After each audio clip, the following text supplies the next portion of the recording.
फिर आज का सेशन हम लोग स्टार्ट करते हैं। चलिए, तो ये रहा आपके सामने आज का क्वेश्चन। आज भी देखो टारगेट हम लोग वही रखेंगे। सेशन को यार जल्दी से सभी लोग शेयर कर दो, क्योंकि आज जो क्वेश्चंस हम लोग डिस्कस करने वाले हैं उन क्वेश्चंस का लेवल कल और परसों के कंपैरिजन में थोड़ा सा बेहतर होगा और थोड़े से नई चीज़ें हम लोग आज की क्लास में डिस्कस कर पाएंगे। मैथ्स एक ऐसा सब्जेक्ट होता है जिसमें आप सबसे ज़्यादा नंबर आप स्कोर कर सकते हैं सबसे कम मेहनत करके। टेक्निकल सब्जेक्ट्स में आपको बहुत मेहनत करनी पड़ती है, पर मैथ्स में एक लिमिटेड एक स्ट्रक्चर्ड अमाउंट में अगर आप मेहनत करो तो आप वहाँ पे बहुत अच्छा स्कोर कर सकते हो, बहुत अच्छा रिटर्न निकाल सकते हो वहाँ पे कम मेहनत में ज़्यादा मार्क्स को लेके आने का। ठीक है, चलो फिर आज का सेशन स्टार्ट करते हैं यार। फटाफट हम लोग आंसर देना शुरू करते हैं। सभी लोग रेडी हो जाओ। टेबल चेयर, आई होप सब लोग आप बैठे होंगे, कॉपी पेन आपके हाथ में होगा, स्क्रीन पे टाइमर चल रहा होगा। टाइमर के प्रेशर में आपको हर एक क्वेश्चन का आंसर निकाल के देना और हर क्वेश्चन में कुछ ना कुछ सीखते जाना है, जो एडिशनल पॉइंट्स मैं आपको बताता हूँ। ठीक है, चलिए शुरू हो जाओ। इसमें पूछ रहा है calculate the value of P such that vector is an eigen vector of the matrix. तो ये पूछ रहा है पी की वैल्यू बताइए ताकि ये 1 2 3 आपका क्या हो जाए, एक आइगन वेक्टर हो जाए। समझ आ गया? चलिए, तो बहुत सारे लोगों ने देखो इमीडिएटली आंसर कर भी दिया है। 17 काफ़ी सारे लोगों ने आंसर कर दिया। Manoj is answering 17। ओके, चलो फटाफट आंसर देते रहो। तो देखो यहाँ पे क्वेश्चन में पूछ रहा है आपसे the value of P such that vector 1 2 3 is an eigen vector of the matrix. 4p 15 दे रखा है, 1 2 -4 2 1 10। तो ये सारी चीज़ें आपको यहाँ पे मेंशन कर रखी है। आइए देखते हैं इस क्वेश्चन में हम क्या कर सकते हैं। इस क्वेश्चन में आप सभी को पता है कि अगर मैं यहाँ से ये वैल्यू ले लेता हूँ 4 1 2 and this is your p 2 1 and suppose I take this value of 14 -4 and 10, correct. और अगर इसको हम लोग मल्टीप्लाई कर देते हैं 1 2 3 से, फाइन। तो हमें यहाँ से एक्सपेक्टेशन करना चाहिए कि अगर ये एक आइगन वेक्टर होगा तो यहाँ पे भी हमें कुछ x और लैम्डा मल्टीप्लिकेशन टाइम x का फॉर्मेट मिलना चाहिए। तो ऑब्वियसली ये हमारे लिए a मैट्रिक्स का काम कर रहा है, ये x का काम कर रहा है। मल्टीप्लिकेशन करके देखिए आपको क्या मिलता है। जो आप इसका मल्टीप्लिकेशन करोगे तो आपको मिलेगा 4 + 2 + 6। मैं इसको ऐसा लिख देता हूँ।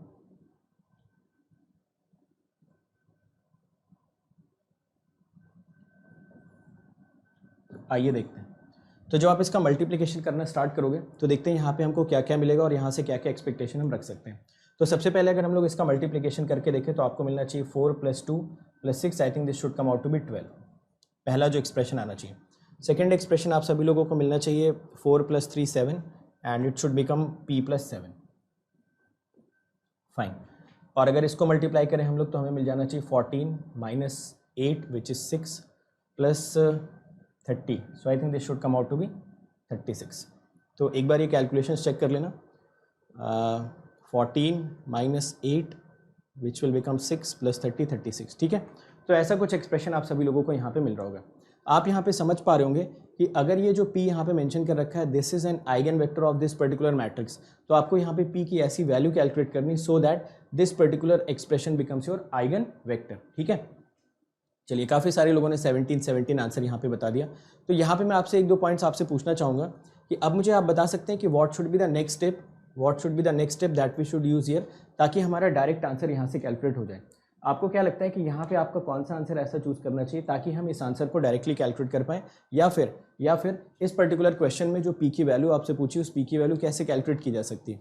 आई होप ये पॉइंट सभी लोग समझ पा रहे होंगे कि यहाँ पे हमारी एक्सपेक्टेशन है that we should get lambda times x। Yes और नो? चेक करिए और बताइए।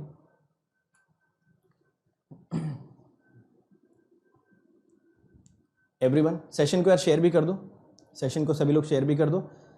ठीक है, तो चलिए ज़रा कॉमन सेंस से सोचते हैं कि यहाँ पे क्या करा जा सकता है। तो कॉमन सेंस से अगर आप सोचो, आपको यहाँ पे 1 चाहिए, यहाँ पे 2 चाहिए, यहाँ पे 3 चाहिए। ये बात तो साफ साफ यहाँ पे दिख रही है कि अगर मैं 12 यहाँ से कॉमन ले लेता हूँ, सपोज अगर मैं 12 यहाँ से कॉमन ले लेता हूँ, तो फर्स्ट वाला एलिमेंट मुझे 1 मिल रहा है, ये वाला एलिमेंट मुझे 3 मिल रहा है, प्लस यहाँ पे आपको मिल जाएगा p + 7/12, है ना? ऐसे ही तो कुछ मिलेगा। बट हमारी एक्सपेक्टेशन क्या है कि हम जो ये p + 7/12 यहाँ पे लिख रहे हैं, ये p + 7/12 को क्या हम 2 लिखना चाहते हैं या नहीं? यस। तो अगर हम यहाँ पे 2 लिखना चाहते हैं तो सभी को यहाँ से दिख रहा है कि p + 7 की वैल्यू कितनी हो जानी चाहिए, 24, और p की वैल्यू कितनी हो जानी चाहिए, 70। तो बहुत ही इजी क्वेश्चन, जस्ट थोड़ा सा इसमें लॉजिकली आपको दिमाग ये लगाना था कि मुझे कैसा भी करके ये वाला जो x है ना वो यहाँ पे जनरेट करना। तो वो जनरेट करने के लिए मैंने 12 कॉमन लिया बाहर, और इसी बहाने देखो आपको आइगन वैल्यू भी पता चल गई। तो one of the possible eigen values इसकी क्या हो सकती थी, 12। तो अगर आपसे क्वेश्चन में पूछा जाता है कि what is the one of the possible eigen values, तो एक आइगन वैल्यू आप चाहते तो 12 भी लिख सकते थे, है ना? एक आइगन वैल्यू 12 मिलती है बाय द वे, और अगर आइगन वैल्यूज पूछता है तो उसकी डिस्कशन तो हम लोग कर ही सकते थे। समझ आ गया ना सभी लोगों को? हाँ बिल्कुल सही बात है, काफ़ी सारे लोगों ने बताया कि प्रोपोर्शनल में होना चाहिए, तो फिर हमें यहाँ से लैम्डा की भी इन्फॉर्मेशन निकाल लेनी चाहिए थी। अच्छा देखो, आइगन वैल्यूज आइगन वेक्टर पे मैं इतने ज़्यादा क्वेश्चंस क्यों करा रहा हूँ, तो जैसा एग्जाम में जिसका वेटेज है, फॉर एग्जांपल अगर आइगन वैल्यूज़ के एग्जाम में 150 क्वेश्चंस पूछेंगे 150, तो मैं उनके क्वेश्चन ज़्यादा लेके चल रहा हूँ।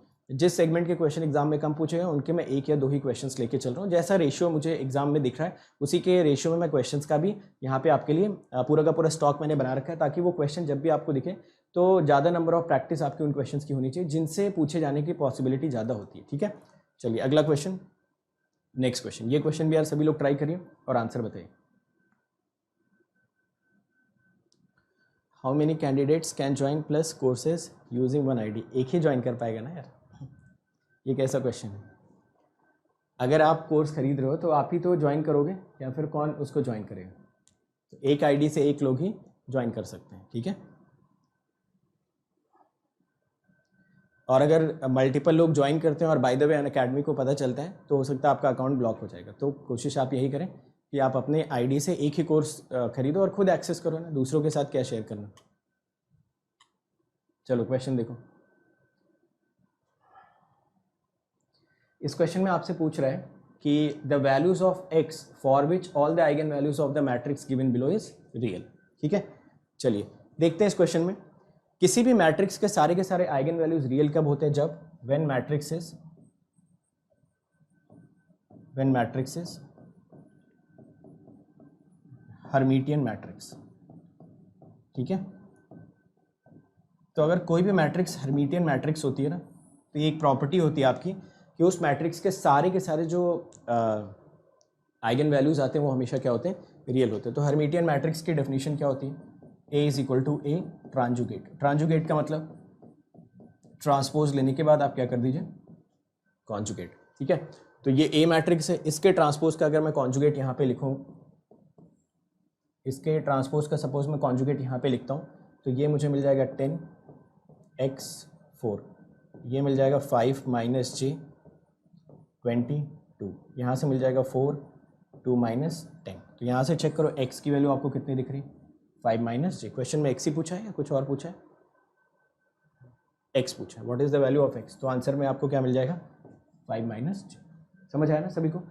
तो जब भी कोई भी मैट्रिक्स आपकी कैसी होती है?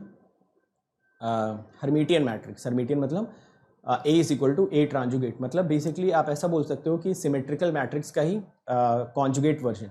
तो अगर आपका A is equal to A transpose का कॉन्जुगेट आता है तो उन सारे केसेस में आपकी जो आइगन वैल्यूज आती है वो हमेशा कैसी मिलती है?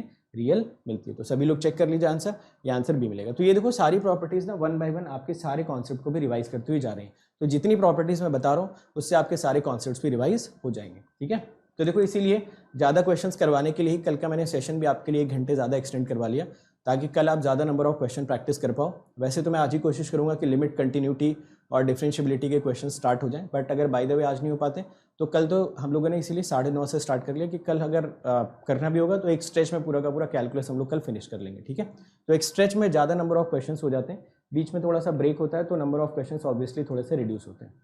तो हमारे पास, अच्छा ये अगला क्वेश्चन देखिए, इसमें पूछ रहा what is the number of linearly independent eigen vectors of the matrix. ठीक है, तो कैसे कैलकुलेट करोगे number of linearly independent eigen vectors of the matrix? Answer बताइए सभी लोग। क्वेश्चन में पूछ रहा what are the number of linearly independent eigen vector of the matrix. तो कैसे कैलकुलेट करोगे कि ये जो मैट्रिक्स है इसमें कितने number of eigen vectors linearly independent होंगे? तो कल मैंने आपको एक तरीका बताया था ना, आप इनके आइगन वैल्यूज कैलकुलेट कर लो। आइए देखिए, इनकी आइगन वैल्यूज कैलकुलेट कर लो। कौन कौन सी आइगन वैल्यूज आपको दिख रही है? एक तो दिख रही है 2 2, एक दिख रही है आइगन वैल्यू 3, है ना? तो यहाँ से आपको कितने आइगन वेक्टर्स मिलेंगे? एक आइगन वेक्टर मिल जाएगा यहाँ से, है ना? 3 से मिल जाएगा एक आइगन वेक्टर। इनसे कितने लीनियरली इंडिपेंडेंट आइगन वेक्टर्स मिलेंगे? तो linearly independent eigen vectors are equal to nullity of A minus lambda I, है ना? तो बेसिकली आपको क्या करना है, जितने भी आपको डायगोनल एलिमेंट्स दिख रहे हैं ना, सब में से क्या कर देना है? लैम्डा की वैल्यू 2 है ना, कल बताया था ये कॉन्सेप्ट सबको याद है। बताना एक बार ज़रा सभी लोग, क्या ये कॉन्सेप्ट सभी ने रिवाइज किया, सबको याद है? 2 2 सब में से सब्ट्रैक्ट करोगे मिलेगा 0 1 0। डायगोनल एलिमेंट्स में से मैं कर रहा हूँ 0 0 0 0 0 1, ठीक है। तो ये a माइनस 2 आई या फिर a माइनस लैम्डा आई जो सभी को दिख रहा है, बताइए मुझे इसकी रैंक कितनी दिख रही है आपको? तो रैंक दिख रही है आपको a माइनस 2 आई की। देखो ना कितने नंबर ऑफ नॉन जीरो रोज है, 2। तो नलिटी यहाँ से आपको कितनी मिल जाएगी? 1। सब कुछ याद आ रहा है? ठीक है। तो एक इंडिपेंडेंट वेक्टर यहाँ से मिल गया था आपको 3 वाले से, और एक यहाँ से मिल गया, तो टोटल आंसर कितने हो जाएंगे? 2। चेक करिए, कल मैंने आपको बड़ा ही एक सिंपल सा कॉन्सेप्ट बताया था कि जब भी आपको number of linearly independent eigen vectors निकालने हो तो आप क्या करो, जितने आइगन वैल्यूज डिफरेंट होंगे वो आपके क्या देंगे, एक एक इंडिपेंडेंट आइगन वेक्टर, और जब रिपीट होने लगे तो नलिटी वाले कॉन्सेप्ट पे आ जाओ। तो ये आइगन वैल्यूज रिपीट हो रही थी, तो इसके लिए हमने नलिटी कैलकुलेट की a माइनस लैम्डा आई की। ऑब्वियसली लैम्डा की वैल्यू यहाँ पे कितनी हो जाएगी? 2। तो हमने जब a माइनस लैम्डा आई निकाला तो बस डायगोनल एलिमेंट्स में से 2 2 2 हमने क्या कर दिया, सब्ट्रैक्ट कर दिया। तो जब डायगोनल एलिमेंट्स में से आपने 2 2 सब्ट्रैक्ट किया तो आपको इस मैट्रिक्स की रैंक दिख रही 2, तो इसकी नलिटी कितनी हो जाएगी? 1। या फिर डायरेक्टली आप देख सकते थे रो एचलॉन फॉर्म में नंबर ऑफ जीरो रोज कितने आ रहे थे इसमें 1, तो इसकी नलिटी कितनी हो जाती है? 1। जितनी नलिटी होती है उतने ही number of independent eigen vector आपके एग्जिस्ट करते हैं। तो इन दोनों ने मिला के एक इंडिपेंडेंट दिया, इसने मिला के एक दिया, आंसर कितना हो जाएगा? 2। समझ आ गया सभी को आंसर? फाइन। साउंड सभी को लो आ रहा है क्या? चलो नेक्स्ट क्वेश्चन पे आते हैं। हाँ, ये भी एक इंपॉर्टेंट प्रॉपर्टी है, इस वजह से मैंने ये क्वेश्चन लिया, ठीक है। तो ये प्रॉपर्टी मैं डायरेक्टली बता देता हूँ। इस क्वेश्चन में बोल रहा है if the entries in each column of the square matrix M add up to 1। मतलब ये बोल रहा है कि अगर कोई पर्टिकुलर कॉलम है, ठीक है, किसी पर्टिकुलर कॉलम की सारी एंट्रीज को आपने ऐड किया और एडिशन आपको 1 मिल गया, तो क्वेश्चन में क्या बोल रहा है, if entries in each column, हर एक कॉलम की अगर entry of a square matrix M add up to 1, तो one of the eigen values will become 1, ठीक है। तो एक बड़ी ही अंडररेटेड प्रॉपर्टी है जो मैं आपको बताना चाहता था इस क्वेश्चन के थ्रू। तो आप हमेशा याद रखो, अगर आपके पास कोई भी एक स्क्वायर मैट्रिक्स दे रखी है और आपने सारे एलिमेंट्स का सम किया, पहले कॉलम को सम किया तो मिल गया अल्फा, दूसरे को सम किया तो मिल गया अल्फा, तीसरे को सम किया तो मिल गया अल्फा, तो अल्फा बाय डिफॉल्ट उसका एक आइगन वैल्यू हो जाएगा। वैसे ही सारे एलिमेंट्स को आपने सम किया तो मिल गया 3, सेकंड वाले रो को सम किया तो मिल गया 3, थर्ड वाले को भी सम किया तो मिल गया 3, तो one of the eigen values will become 3। सभी को समझ आ गई ये प्रॉपर्टी?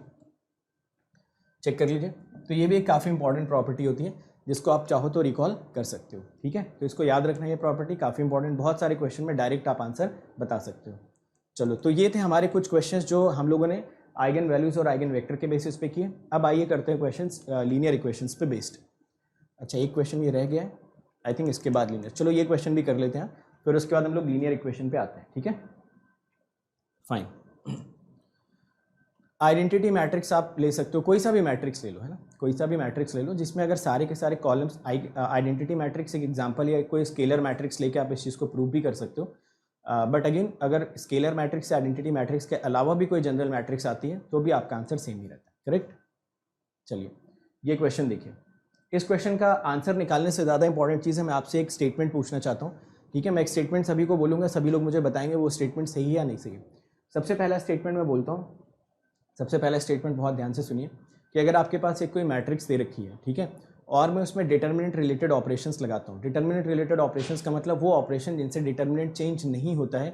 तो आप मुझे बताइए कि क्या आपका जो आइगन वैल्यू आने वाला है a माइनस लैम्डा आई के थ्रू, वो सेम होगा या डिफरेंट होगा। फिर से मैं अपने क्वेश्चन को रिफ्रेम करता हूँ। आंसर ठीक है, सभी लोग दे रहे हैं 15, इट इज़ करेक्ट। बट मैं क्या पूछना चाहता हूँ कि अगर हमारे पास कोई मैट्रिक्स है a और उस मैट्रिक्स से हमने a माइनस लैम्डा आई की मैट्रिक्स बनाई और उसमें अगर हम डिटर्मिनेंट रिलेटेड ऑपरेशंस लगाते हैं, तो आप सभी लोगों को क्या लगता है कि determinant related operation a minus lambda I में लगाने से क्या उसकी आइगन वैल्यूज़ पे कोई फ़र्क पड़ेगा या नहीं पड़ेगा, यस और नो।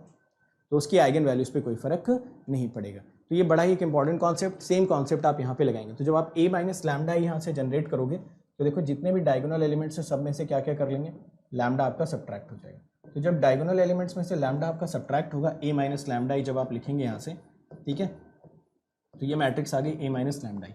अब हमारा मन, अब ये मैट्रिक्स अगर हमें मिल गई तो हमारा मन, हम इसमें जो मर्जी चाहें वो डिटर्मिनेंट रिलेटेड ऑपरेशन लगा सकते हैं। इससे आपकी आइगन वैल्यू पे कोई फर्क नहीं पड़ेगा, क्योंकि उससे इस मैट्रिक्स के डिटर्मिनेंट पे कोई फर्क नहीं पड़ेगा। तो अगर आपके पास ये मैट्रिक्स है a माइनस लैम्डा आई, ठीक है, और यहाँ से आप इसका डिटर्मिनेंट निकाल के इसी को इक्वेशन बना के तो आइगन वैल्यू कैलकुलेट करते हो, है ना। तो मैं यहाँ पे सिंपल सी चीज़ ये बोल रहा हूँ कि अगर हमारे पास ये मैट्रिक्स दे रखी है, इसमें अब मेरा मन मैं कोई सा भी डिटर्मिनेंट रिलेटेड ऑपरेशन लगाऊं, क्योंकि अगर डिटर्मिनेंट चेंज नहीं होगा उसका मतलब ये इक्वेशन चेंज नहीं होगी, और अगर ये इक्वेशन चेंज नहीं होगी इसका मतलब क्या है कि आपका जो आइगन वैल्यूज होंगी वो आइगन वैल्यूज चेंज नहीं होंगी। तो मैं इसमें एक सिंपल सा डिटर्मिनेंट रिलेटेड ऑपरेशन लगा देता हूँ। मैं क्या करता हूँ, जो फर्स्ट वाला कॉलम दिख रहा है, फर्स्ट वाले कॉलम को मैं रिप्लेस कर देता हूँ C1 + C2 + C3 + C4 + C5 से। तो जब भी मैं ऐसा करने वाला हूँ तो जो फर्स्ट कॉलम आपको दिखेगा यहाँ पे, बाकियों की तो मैं चिंता नहीं करता हूँ, बट जो फर्स्ट कॉलम दिखेगा वो सभी को दिख रहा होगा कि मिल जाएगा 15 - λ, 15 - λ, 15 - λ और 15 - λ। समझ आया ना सभी को? 5 एलिमेंट है तो एक और लिख लेते हैं 15 - λ, ठीक है। तो ये एक और मिल जाएगा आपको 15 - λ। तो बस एक पॉइंट आप यहाँ पे सभी लोग ये चीज़ नोटिस कर लो कि ये तो आ गया मैट्रिक्स। अब जब हमने ये वाला मैट्रिक्स लिख दिया, जब इसको डिटर्मिनेंट पे आप कन्वर्ट करोगे, यहाँ पे जो भी एलिमेंट्स आ रहे होंगे, ठीक है, क्या उसमें से आप 15 - λ कॉमन ले सकते हो? यस, = 0। यहाँ से आप जैसे 15 - λ लोगे कॉमन, अंदर कुछ और आपके पास एक लैम्डा का फंक्शन होगा = 0, and one of the possible value of lambdas कितनी आ गई? 50। तो क्वेश्चन में वही पूछ रहा है, it is given that A has only one real eigen value, और वो आइगन वैल्यू आपको कितनी मिल रही? 50। तो इस क्वेश्चन को सॉल्व करने में ज़्यादा कुछ नहीं था, ये क्वेश्चन सॉल्व करने में बिल्कुल भी डिफिकल्ट नहीं था, सॉल्यूशन तो इसका इजी था। बस मैं एक छोटा सा कॉन्सेप्ट सभी को समझाना चाह रहा था कि अगर कोई भी मैट्रिक्स दे रखी हो और आप उसके डिटर्मिनेंट = 0 करके आप एक कोई पॉलिनोमियल बनाने वाले हो, उस पॉलिनोमियल को सॉल्व करने वाले हो, तो आप डिटर्मिनेंट रिलेटेड ऑपरेशंस लगा सकते हो, उससे उस इक्वेशन के सॉल्यूशन पे कोई फर्क नहीं पड़ता। तो अगर a - λ का सॉल्यूशन आप इससे डायरेक्ट निकालो या फिर इसमें डिटर्मिनेंट रिलेटेड ऑपरेशंस लगा के निकालो, इसके सॉल्यूशन पे आपको कोई फर्क नहीं दिखेगा। समझ आ गया ना सभी को? एक बार मुझे बता दो कितने लोगों को ये कॉन्सेप्ट समझ में आ गया, फिर मैं आपको अगले क्वेश्चन की तरफ लेके चलता हूँ, ठीक है ना।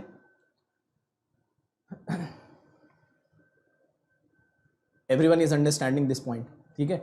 तो मैं ऐसा करता हूँ ना, मैं सारे स्टेटमेंट्स एक बार 1 बाय 1 आपके सामने दोबारा से रिपीट कर देता हूँ, 1 मिनट के अंदर आप एक बार फिर से उसको दिमाग में चला लीजिए। सबसे पहला स्टेटमेंट मैं ये बोल रहा हूँ कि जब भी आप एलिमेंट्री ऑपरेशंस लगाते हैं किसी भी मैट्रिक्स में, जब भी आप एलिमेंट्री ऑपरेशंस लगाते हैं किसी भी मैट्रिक्स में, तो उस मैट्रिक्स के रैंक पे कोई फर्क नहीं पड़ता है, और उस मैट्रिक्स के थ्रू जो सॉल्यूशंस आप कैलकुलेट करते हैं उन सॉल्यूशंस पे कोई फर्क नहीं पड़ता है। जब भी आप किसी भी मैट्रिक्स में डिटर्मिनेंट रिलेटेड ऑपरेशंस लगाते हैं तो उससे उस डिटर्मिनेंट पे कोई फर्क नहीं पड़ता। वही मैट्रिक्स अगर आपकी a - λ हो जाती है, तो अगर आप a - λ में डिटर्मिनेंट रिलेटेड ऑपरेशंस लगाओगे, क्योंकि डिटर्मिनेंट बदला नहीं, इस वजह से उसकी आइगन वैल्यूज पे भी कोई फर्क नहीं पड़ेगा, ठीक है ना। यस, तो I think you are understanding this point very clearly. चलो अब आते हैं हम लोग सिस्टम ऑफ इक्वेशंस पे, ठीक है। तो सिस्टम ऑफ इक्वेशंस में मैं कुछ आपको पॉइंट्स बता देता हूँ सिस्टम ऑफ इक्वेशंस में, उनको फटाफट आप सुन लीजिए और जल्दी से मुझे एक्नॉलेज कर दीजिए। सबसे पहली चीज़, जब भी आपके पास non homogeneous system of equations आती हैं तो आप मुझे बताएंगे non homogeneous system of equations में, ध्यान से सुनिए मेरी बात, non homogeneous system of equation में इक्वेशन आपकी कंसिस्टेंट भी हो सकती है और इनकंसिस्टेंट भी हो सकती है। इनकंसिस्टेंट होने का मतलब उसका कोई सॉल्यूशन एग्जिस्ट नहीं करता है, और कंसिस्टेंट होने का मतलब सॉल्यूशन एग्जिस्ट करता है। अगर सॉल्यूशन एग्जिस्ट करता है तो वो सॉल्यूशन यूनिक भी हो सकता है और वो सॉल्यूशन नॉन यूनिक भी हो सकता है। नॉन यूनिक को कभी कभी हम ट्रिवियल सॉल्यूशन या फिर इनफाइनाइट नंबर ऑफ सॉल्यूशंस भी बोलते हैं। तो जब भी non homogeneous set of equations आपको दी जाती हैं, वहाँ पे आपका जो सॉल्यूशन आता है, जैसे मैंने बोला इनकंसिस्टेंट मतलब कोई सॉल्यूशन नहीं, कंसिस्टेंट में 2 तरीके के सॉल्यूशन, या तो एक यूनिक सॉल्यूशन या तो फिर infinite number of solutions exist करते हैं। जब भी आपका होमोजीनियस इक्वेशन दिया रहता है तो होमोजीनियस इक्वेशन की कैटेगरी में जनरली हम लोग स्क्वायर मैट्रिक्स की अगर बात करते हैं या फिर हम लोग नॉन स्क्वायर मैट्रिक्स की बात करते हैं, तो वहाँ पे कॉन्सेप्ट हमेशा आता है ऑगमेंटेड मैट्रिक्स का, ठीक है। तो जब भी आप बोलते हो कि ऑगमेंटेड या नॉन ऑगमेंटेड मैट्रिक्स की बात करते हैं, तो जब भी rank of A is equal to rank of A B, उस केस में आप बोलते हो कि सॉल्यूशन एग्जिस्ट कर जाएगा। जब भी आप बोलते हैं rank of A is not equal to rank of A B, तो आप बोलते हो सॉल्यूशन एग्जिस्ट नहीं करेगा। फिर आप आगे बढ़ते हैं थोड़ा सा और बोलते हैं कि अगर रैंक ऑफ ए और rank of A B is equal to number of variables, तो हमेशा यूनिक सॉल्यूशन एग्जिस्ट करेगा। बट जब rank of A equal to rank of A B is not equal to number of variables, फिर आप बोलते हो infinite number of solutions exist कर जाएंगे। कितने लोगों को ये कहानी समझ में आ गई? बोलिए, समझ में आ गया ना? तो बस ध्यान से सुनते रहो, सुनते सुनते ये सारी की सारी चीज़ें आपके दिमाग में बैठ जानी चाहिए। तो जैसा मैं बता रहा हूँ उसको बिल्कुल अपने दिमाग में उतरने दो तरीके से, वो चीज़ अगर आपके दिमाग में बैठ जाएगी फिर आप बहुत आसानी से इन क्वेश्चंस को अटेम्प्ट कर सकते हैं। तो बस इतना ही बेसिक कॉन्सेप्ट आपको याद रखना है related to non homogeneous system of equations से, ठीक है, फाइन। चलो अब सेकंड पे आते हैं, होमोजीनियस सिस्टम ऑफ इक्वेशंस। जब भी आपके सामने होमोजीनियस सिस्टम ऑफ इक्वेशंस आता है तो वहाँ पे सिर्फ पॉसिबिलिटी होती है कि सॉल्यूशन हमेशा एग्जिस्ट करेगा, तो वो सॉल्यूशन यूनिक होगा या तो फिर नॉन यूनिक होगा, मतलब या तो एक सिंगल सॉल्यूशन आएंगे या तो इनफाइनाइट नंबर ऑफ सॉल्यूशंस आएंगे। तो ये सारा का सारा कॉन्सेप्ट मैं आपको सिंपल तरीके से लिख के बता देता हूँ ताकि आपके लिए थोड़ा सा रिविजन हो जाए। तो पहले तो मैंने आपको समझाया, समझाने के बाद मैं इसको आपके लिए शॉर्ट में लिख भी देता हूँ। देखिए, अगर आपकी जो सिस्टम ऑफ इक्वेशंस दे रखी है उसका टाइप ऐसा है, ax equal to B where B is non zero obviously, ठीक है। तो जहाँ पे आपका b क्या है, नॉन जीरो, तो इसको आप क्या बोलते हैं, you call this thing as non homogeneous, ठीक है। जो क्रैश कोर्स हम लोग कर रहे थे उसमें अगर आपको याद हो तो मैंने वहाँ पे फ्लो चार्ट आपको बनवाया था, है ना। तो वो फ्लो चार्ट आप एक बार दोबारा जाके देखेंगे। यहाँ पे जस्ट मैं सिंपल आपको एक कॉन्सेप्ट बता रहा हूँ जिनसे आपके क्वेश्चंस लगने वाले हैं।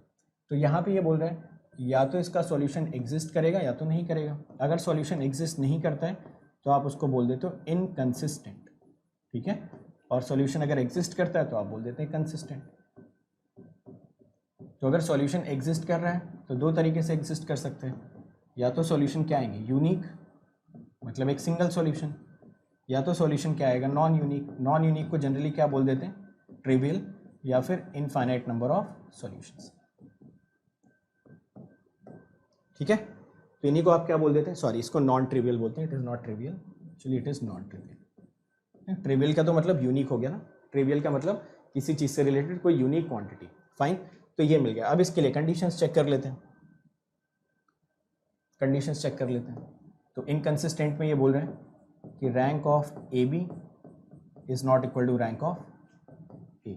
यहाँ पे बोल रहा है कंसिस्टेंसी के लिए, तो ये पहली कंडीशन ही यही है कि rank of A equal to rank of A B आ जाए, ये पहली कंडीशन। बट यूनिक के लिए बोल रहे हैं कि ये जो रैंक ऑफ ए आना चाहिए is equal to rank of A B is equal to number of variables, ठीक है। इसको याद रखना, ये एन आपका ऑर्डर नहीं होता है, ये होता है नंबर ऑफ वेरिएबल्स, क्योंकि ऑर्डर कभी कभी आप डिफाइन नहीं कर पाओगे नॉन स्क्वायर या रेक्टेंगुलर मैट्रिसेस के केसेस में। तो एन पे यहाँ पे बड़ा डिबेट होता है, बहुत कंफ्यूजन रहती है। मैं बता रहा हूँ एन हमेशा रिप्रेजेंट करता है कितने नंबर ऑफ वेरिएबल्स आपके सिस्टम में प्रेजेंट है या फिर सिस्टम ऑफ इक्वेशंस में प्रेजेंट है। यहाँ पे भी ऑब्वियसली रैंक ऑफ ए और रैंक ऑफ ए बी तो रहेगा ही रहेगा। अब ये हमेशा एन के इक्वल नहीं आना चाहिए, उस केस में आप बोलेंगे नॉन ट्रिवियल सॉल्यूशन या फिर इनफाइनाइट नंबर ऑफ सॉल्यूशंस आपके एग्जिस्ट करें। तो बस एक सिंपल सा फ्लो चार्ट याद रखो, आपके सारे क्वेश्चन इसी फ्लो चार्ट से हो जाएंगे। फटाफट चेक करिए और बताइए।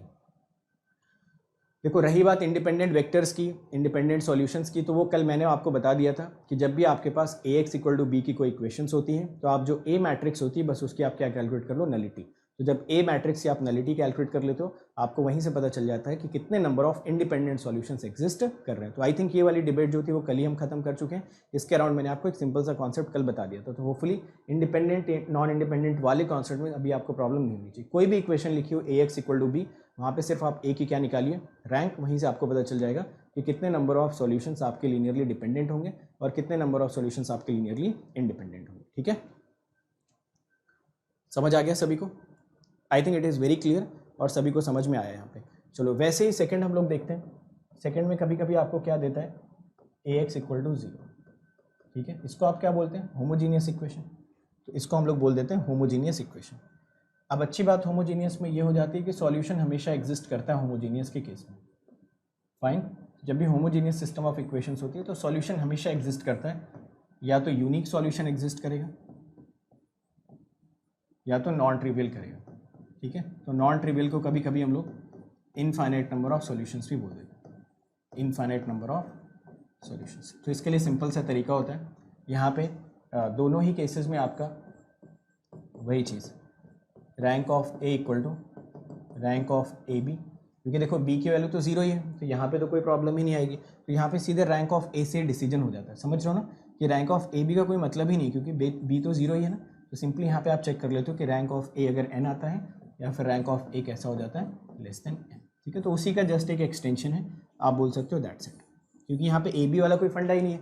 इस वजह से इधर आप बना ही नहीं सकते, आप ऐसा बोल ही नहीं सकते हो कि rank of A is not equal to rank of A, क्योंकि बी 0 हो गया ना। इस वजह से ये वाली जो ब्रांच होती है फिनिश हो जाती है, सिर्फ ये वाली ब्रांच बचती है। इसमें भी जहाँ जहाँ पे आपने बी लिख रखा है उस बी को बस हटाना होता है, तो सेकंड वाली ब्रांच अपने आप आपको मिल जाती है। I hope you are getting these points very clearly. तो अगर आप ये वाला भी फ्लो चार्ट याद रखते हो ना, तो सेकंड वाला याद रखने की जरूरत ही नहीं, क्योंकि जैसे ही बी जीरो हुआ ये वाली ब्रांच हो गई फिनिश, बची ये वाली ब्रांच, इस वाली ब्रांच में हर जगह से बी हटा दो तो अपने आप आपको दूसरा वाला सिस्टम ऑफ इक्वेशंस मिल गया। ठीक है, समझ आ गया सभी को।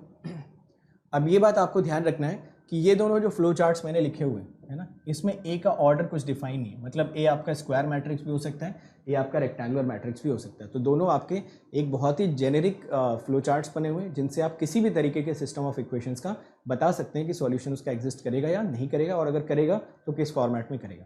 फाइन, समझ आ गया सभी लोगों को। So I hope you are understanding this point very clearly. ठीक है, कोई डाउट इसमें किसी को? No doubt. चलो आ जाओ क्वेश्चंस पे।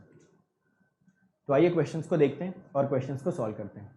तो सबसे पहले इस क्वेश्चन में आपको दे रखा है ax इक्वल टू 0। क्वेश्चन में पूछ रहा है what are the number of linearly independent solutions of the system of the equations. तो मैंने आपको सिंपल सा कॉन्सेप्ट बताया कि अगर आपके पास ऐसा कुछ लिखा हुआ है ax इक्वल टू 0 और पूछ रहा है कितने लीनियरली इंडिपेंडेंट सॉल्यूशंस एग्जिस्ट करेंगे, कितने लीनियरली इंडिपेंडेंट वेक्टर्स एग्जिस्ट करेंगे, कुछ भी आपसे पूछता है तो बस आपको यहाँ पे ये देखना है कि ये ए की नलिटी कितनी आ रही है। नलिटी का मतलब number of order equal to rank of A. तो बस आपको ये चीज़ कैलकुलेट करनी है। अब इसकी नलिटी कैलकुलेट कर लो। नलिटी कैलकुलेट करनी हो या रैंक कैलकुलेट करनी हो, आपको इसको रो एचलॉन फॉर्म में कन्वर्ट करना पड़ेगा। तो आइए कन्वर्ट करते हैं इसको रो एचलॉन फॉर्म में। जब इसको आप रो एचलॉन फॉर्म में कन्वर्ट करोगे तो देखो मैं यहाँ पे सिंपल से दो ट्रांसफॉर्मेशंस लगा देता हूँ। ये दोनों तो प्रोपोर्शनल ही दिख रहे हैं ना यार, तो ये वाली रो तो प्रोपोर्शनल ही दिख रही है। तो पहले तो मैं लास्ट वाले को 0 ही बना लेता हूँ।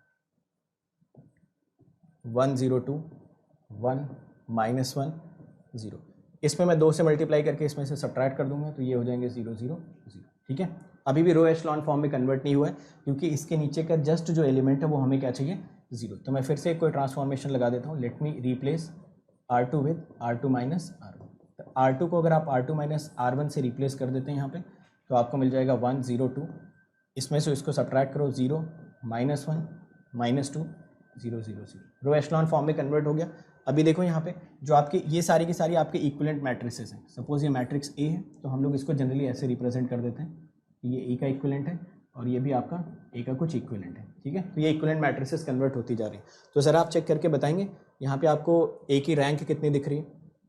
ज़्यादातर लोगों को तो नलिटी ही दिख रही होगी, बट जिनको नलिटी नहीं दिख रही वो कम से कम रैंक तो देख ही सकते हैं। ऑर्डर 3 दिख रहा है, रैंक यहाँ से दिख रही है 2। आंसर कितना आ गया 1। या नलिटी की बात करते हैं, nullity is nothing but number of 0 rows in the row echelon form. जब भी आप किसी भी मैट्रिक्स को रो एचलॉन फॉर्म में कन्वर्ट कर लेते हैं तो उसमें कितने जीरोस एग्जिस्ट कर रहे हैं वही हमेशा डिफाइन करता है नलिटी। तो आंसर इसका क्या हो जाता है 1। समझ आ गया ना सभी को? तो मैं फिर से आप सब लोगों को वही चीज़ बताना चाहता हूँ बार बार कि इंडिपेंडेंट डिपेंडेंट को ना अलग अलग जगह पे अलग अलग चीज़ें मत पढ़ो, सब कुछ सेम ही है। कोई भी मैट्रिक्स आपको दे रखी ax इक्वल टू 0 फॉर्मेट की, तो वहाँ पे जो भी a की नलिटी होगी उतने ही number of independent solutions exist करेंगे। यही सेम इक्वेशन आपकी आइगन वेक्टर के केस में ex इक्वल टू 0 बन जाती है, जहाँ पे e की वैल्यू हो जाती है a माइनस लैम्डा i, तो आप वहाँ पे a माइनस लैम्डा i की नलिटी कैलकुलेट कर देते हो। तो मोर और लेस सारी चीज़ें आपके क्या है, काफ़ी हद तक मिलती जुलती हैं। समझ आ गया सभी लोगों को? तो आंसर यहाँ पे सबको क्या मिल जाना चाहिए, नलिटी मिलेगी 1, आंसर आपका हो जाएगा 1। तो number of linearly independent solutions जो होते हैं वो हमेशा किसके बराबर होते हैं, नलिटी के बराबर हो जाते हैं। ठीक है,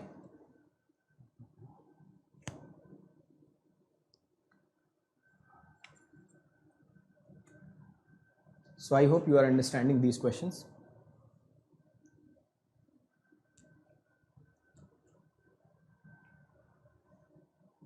चलिए आगे, अगला क्वेश्चन, नेक्स्ट क्वेश्चन। ये तो यार डायरेक्ट ही कर लेना। पेयर ऑफ वेक्टर्स पूछ रहा कौन से ऑर्थोगोनल होने चाहिए, तो x1 इंटू x2 ट्रांसपोज को कर लेना 0। ठीक है, तो ये तो बिल्कुल ही फालतू क्वेश्चन, देख लो किसमें 0 आ रहा है। आई थिंक ये हो जाएगा। ठीक है, सी ऑप्शन इसमें दिख रहा है, चेक कर लीजिए और बताइए। आ गया ना सभी को समझ में?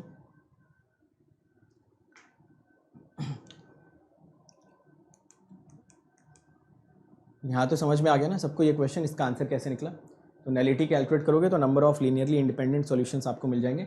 कितने लीनियरली इंडिपेंडेंट सॉल्यूशंस होंगे। एक ही लीनियरली इंडिपेंडेंट सॉल्यूशन इसमें एग्जिस्ट करेगा, आप चाहो तो कैलकुलेट करके देख भी सकते हो। ठीक है, चलो यहाँ पे हो गया सी ऑप्शन। नेक्स्ट क्वेश्चन पे आते हैं। हाँ, ये क्वेश्चन देखो, अब आ गया आपका लगभग काफ़ी मैथमेटिकल फॉर्मेट पे क्वेश्चन। इसको चेक करिए और इसका आंसर बताइए। इसको देखिए, आपको सेट ऑफ इक्वेशंस दे रखा है। अजय सिंह यार, ये चीज़ मैं बहुत बार आपको बता चुका हूँ यार, 7 से 8 बार बता चुका हूँ। अगर आप कल की क्लास में प्रेजेंट थे, आज की क्लास में शुरू में प्रेजेंट थे, तो ये चीज़ मैं बार बार आपको बता चुका हूँ, इंडिपेंडेंट और डिपेंडेंट वाला। तो एक बार वीडियो को थोड़ा सा रिवर्स करो और जाके उसको चीज़ को दोबारा देखो, या तो कल वाले सेशन में जाके देख सकते हो। ठीक है, तो मैं बार बार मैंने स्टेटमेंट आपको समझाया हुआ है। चलिए बाकी लोग इस क्वेश्चन को करिए फटाफट और आंसर निकालिए। ट्रिवियल सॉल्यूशन का मतलब होता है यूनिक सॉल्यूशन। जैसे आप कभी जाना, मैं आपको बताता हूँ, जैसे आप कभी जाना नेट पे सर्च करना, ठीक है, नेट पे सर्च करना कि ट्रिविया ऑफ मूवी दिल चाहता है, या फिर ट्रिविया ऑफ मूवी टाइटैनिक, या फिर ट्रिविया ऑफ मूवी कुछ भी मूवी ले लो, टर्मिनेटर। तो होगा क्या, ट्रिविया का मतलब होता है ना किसी भी मूवी से रिलेटेड जो यूनिक चीज़ एग्जिस्ट करती है, या किसी भी पर्टिकुलर चीज़ से रिलेटेड जो यूनिक चीज़ एग्जिस्ट करती है। जैसे आपकी लाइफ में ट्रिविया क्या होगा, शायद आपने कभी किसी कंपटीशन में फर्स्ट प्राइज़ जीता हो, शायद आपने किसी कंपटीशन में सेकंड प्राइज़ जीता हो, शायद कभी आप रनिंग करने में फर्स्ट आए, तो वो आपकी ज़िंदगी का ट्रिविया हो गया। ट्रिविया का मतलब आपके साथ जो कोई यूनिक घटनाएं घटती हैं उसको ट्रिविया बोलते हैं। तो नॉन ट्रिविया क्या हो गया, जो नॉन यूनिक घटनाएं आपके साथ घटती हैं, मतलब जब जो डेली बेसिस पे होता है, जैसे डेली क्लासेस अटेंड कर रहे हो, डेली पढ़ रहे हो, डेली खाना खा रहे हो, डेली नहाते हो, डेली कहीं घूमने जाते हो, डेली मूवी देखते हो, तो वो सब नॉन ट्रिवियल चीज़ें, मतलब फालतू की चीज़ें। ट्रिविया क्या होता है, जो कभी कभी हमारे साथ होता है, जो यूनिक चीज़ें हमारे साथ होती है, जो हमें याद रह जाती है। ठीक है, तो अगर ऐसे याद रखोगे ना तो कभी आप भूलोगे नहीं। तो ट्रिविया का मतलब होता है जो यूनिक चीज़ें किसी इंसान, किसी पर्टिकुलर फिनोमिनन के साथ एग्जिस्ट करती हैं, उसको बोलते हैं ट्रिविया। ठीक है, तो उसी से बन जाता है ट्रिवियल। ट्रिवियल का मतलब यूनिक सॉल्यूशन। समझ गए ना, समझ आ गया सबको। चलो देखते हैं इस क्वेश्चन को। इस क्वेश्चन में पूछ रहा है कि ये जो इक्वेशन दे रखी है, तो सबसे पहले आप मुझे बताइए कि ये जो इक्वेशन इसने मेंशन कर रखी है, ये इक्वेशन, क्या आप सभी लोग इसको मैट्रिक्स के फॉर्म में लिख पा रहे हो, ax इक्वल टू बी। तो यहाँ पे देखो a1 की वैल्यू 1, y की वैल्यू 2, तो ये आपको मिला 1 2 0। सेकेंड वाले में देखिए 4 8 0, ठीक है। और थर्ड वाले में देखते हैं, थर्ड वाले में 3 6 3। मैं ठीक लिख रहा हूँ क्या, चलो मान लेते हैं, ठीक है। ये है 5 12 15।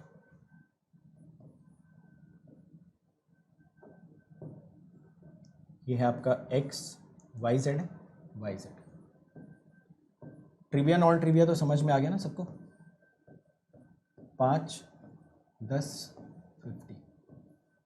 चलिए, तो ऐसा कुछ आपको इक्वेशन दे रखा है। अब देखो हमारा काम यहाँ पे क्या है कि ये जो सेट ऑफ इक्वेशंस था ना, पहला काम तो क्या था कि इसको मैट्रिक्स के फॉर्म में कन्वर्ट करना। कन्वर्ट कर दिया मैट्रिक्स के फॉर्म में, ax इक्वल टू बी हमने लिख भी दिया। दूसरी इंपॉर्टेंट चीज़ जो हमको यहाँ से जज करनी चाहिए कि हमारा जो ये सिस्टम ऑफ इक्वेशंस दे रखा था, ये होमोजीनियस था या नॉन होमोजीनियस। तो आपने देखा कि ये सक्सेसफुली फॉलो कर रहा था ax इक्वल टू बी के फॉर्मेट को। क्योंकि ये ax इक्वल टू बी के फॉर्मेट को फॉलो कर रहा है, तो ऑब्वियसली ये हमारा हो गया नॉन होमोजीनियस, है ना। ये आप सभी लोगों ने, ज़्यादातर लोगों ने अपने दिमाग में ही जज कर लिया होगा, और ज़्यादातर लोगों ने डायरेक्टली ऑगमेंटेड मैट्रिक्स बना के ही काम चला लिया होगा। ठीक है, तो जस्ट मैं आपको बस एक पॉइंट रिकॉल कराना चाहता हूँ, इस वजह से मैंने ये पॉइंट बताया। अदरवाइज अगर मुझे क्वेश्चन करना होता तो मैं डायरेक्टली यहाँ से ऑगमेंटेड मैट्रिक्स की तरफ बढ़ता। यहाँ से देखिए, जो आप ऑगमेंटेड मैट्रिक्स बनाओगे उसके एलिमेंट्स कितने आ जाएंगे, 1 2 0 4 8 0, और उसके बाद 3 6 3, और ये 5 10 15। तो देखो इसमें कोई भी इंटेलिजेंस रिक्वायर्ड है ही नहीं है ना। ये तो बिल्कुल मैकेनिकल टाइप का क्वेश्चन है कि बस इसमें आँख बंद करो और कन्वर्जन करते चले जाओ। चलिए, अब फिर रैंक वगैरह कैलकुलेट करने के लिए इसको रो एचलॉन फॉर्म में कन्वर्ट करते हैं। तो जब आप इसको रो एचलॉन फॉर्म में कन्वर्ट करोगे तो देखो कैसे कर सकते रो एचलॉन फॉर्म में। मैं क्या करता हूँ, सबसे पहले इन दोनों एलिमेंट्स को जीरो बनाने की तरफ फोकस करूँगा। तो जब मैं इन दोनों एलिमेंट्स को जीरो बनाना चाहता हूँ तो मैं R2 इज इक्वल टू लगा दूंगा R2 माइनस 4R1, और R3 को लगा दूंगा R3 माइनस 3R1। दोनों लगा सकते हैं, वैलिड ऑपरेशन से, है ना। तो दोनों को मैंने साइमल्टेनियसली लगा दिया। ठीक है, तो ये स्टेप 1 भी लिख लेते हैं कि दोनों मैं एक साथ ही लगाना चाहता हूँ टाइम बचाने के लिए। तो ये मुझे मिला 1 2 0 5। अब इसमें 4 से मल्टीप्लाई करके इसमें से इसको सब्ट्रैक्ट करना है, तो ये 0, ये भी 0 आ गया, ये भी 0 आ गया, तो सारे ही 0 हो गए। और ये हो जाएगा 20, 10 माइनस 20 आपका हो जाएगा माइनस 10। चलो यहाँ से करते हैं, आप इसमें 3 से मल्टीप्लाई करेंगे तो ये 0, ये 0, ये तो 3 ही रहा, ये 15 माइनस 15 आपका हो जाएगा 0। ठीक है, तो ये एक्सप्रेशन आपको फाइनली मिलना चाहिए। अब जब ये एक्सप्रेशन आपको मिल चुका है, इसमें आपको क्या करने की ज़रूरत है, बस थोड़ा सा रीअरेंजमेंट कर लो। थोड़ा सा अगर हम लोग यहाँ पे रीअरेंजमेंट करें 1205 0030 000 -10, ठीक है। तो बेसिकली हमने यहाँ पे एक्सचेंज कर दिया R2 को R3 से। तो देखो ये रो एचलॉन में कन्वर्ट हो गया, ये नॉन ज़ीरो, इसके बाद जो है इसमें 2 ज़ीरोज़, इसके बाद जो है इसमें 3 ज़ीरोज़। अगर आपने इसको रो एचलॉन में कन्वर्ट कर दिया, फिर ये क्वेश्चन आपका ऑलमोस्ट सॉल्व भी हो गया। देखिए यहाँ पे ये आपका था A और ओवरऑल था AB। रैंक ऑफ A आपको कितनी दिखनी चाहिए, 2। रैंक ऑफ AB आपको कितनी दिख रही है, 3। ठीक है, दोनों बराबर नहीं है, इसका मतलब इसका कोई भी सॉल्यूशन एग्जिस्ट नहीं कर सकता, या फिर it will be having inconsistent system of equations. समझ आ गया ना सबको? चेक कर लीजिए एक बार ये प्रोसेस। तो बहुत ही सिंपल सा प्रोसेस। अब ऑब्वियसली यार इसमें जो आप कर रहे हो वही मैं ही करूँगा, इसमें कोई नया तरीका तो है नहीं, ना ही कोई शॉर्टकट है, ना ही कोई और पॉसिबल तरीका। तो जैसा मैंने बोला ये नो ब्रेनर मेथड्स होते हैं। आप बस आँख बंद करके रो एचलॉन फॉर्म में कन्वर्ट करते चले जाओ। सही से अगर रो एचलॉन फॉर्म में कन्वर्ट कर लोगे तो आंसर आपका ठीक ठीक आ जाएगा। तो मैंने क्या किया, सबसे पहले मैंने इन दोनों को जीरो बनाने के बारे में सोचा, एक ही स्टेप में इन दोनों को जीरो बनाया। तो एक ही स्टेप में मुझे क्या मिल गया, रो एचलॉन फॉर्म दिख तो गया था बट वो सही से अरेंज नहीं था। तो मैंने क्या किया, इन दोनों रोज को आपस में इंटरचेंज करके इसको ऊपर ले गया, इसको नीचे ले आया। तो मुझे दिख गया रो एचलॉन फॉर्म, पहला एलिमेंट नॉन जीरो, यहाँ पे 2 जीरोज और यहाँ पे 3 जीरोज। तो जीरोज जो होने चाहिए ना, वो आपके बढ़ते हुए क्रम में होने चाहिए। मतलब अगर आप ऊपर से नीचे आ रहे हो तो नंबर ऑफ जीरोज आपके बढ़ने चाहिए हमेशा हर एक स्टेप में। और अगर कोई जीरो रो कंप्लीट है तो वो हमेशा लास्ट रो होनी चाहिए। ये रो एचलॉन फॉर्म का फॉर्मेट होता है। रो एचलॉन फॉर्म में नंबर ऑफ जीरोज आपके बढ़ते हुए क्रम में होने चाहिए, और अगर कोई रो कंप्लीटली जीरो है so that should be the last row. ठीक है, तो कौन सा ऑप्शन, क्वेश्चन क्या था, पूछ रहा था कितने सॉल्यूशंस होंगे। तो हम यहाँ पे बोलेंगे it is having no solution. ठीक है, चलो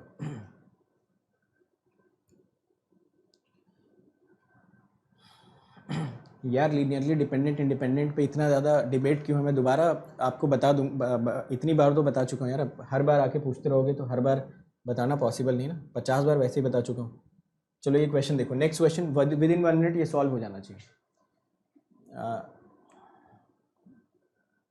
क्या डाउट है इनका, then non homogeneous linear independent solution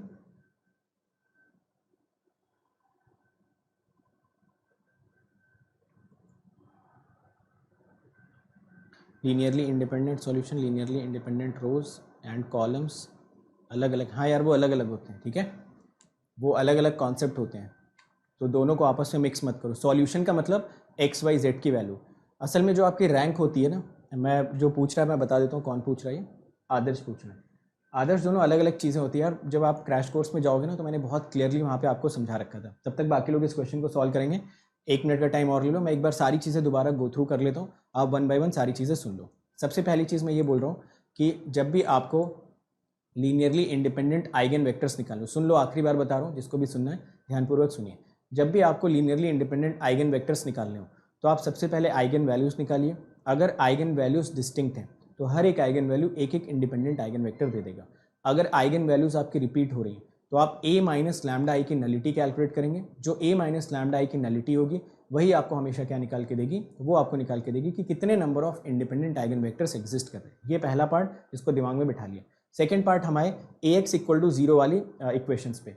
तो जब आपके ax इक्वल टू 0 वाली इक्वेशंस आती हैं और इसमें आपसे पूछा जाएगा कि कितने नंबर ऑफ लीनियरली डिपेंडेंट या लीनियरली इंडिपेंडेंट सॉल्यूशंस एग्जिस्ट करते हैं, तो आप वहाँ पे हमेशा a की नलिटी कैलकुलेट करोगे।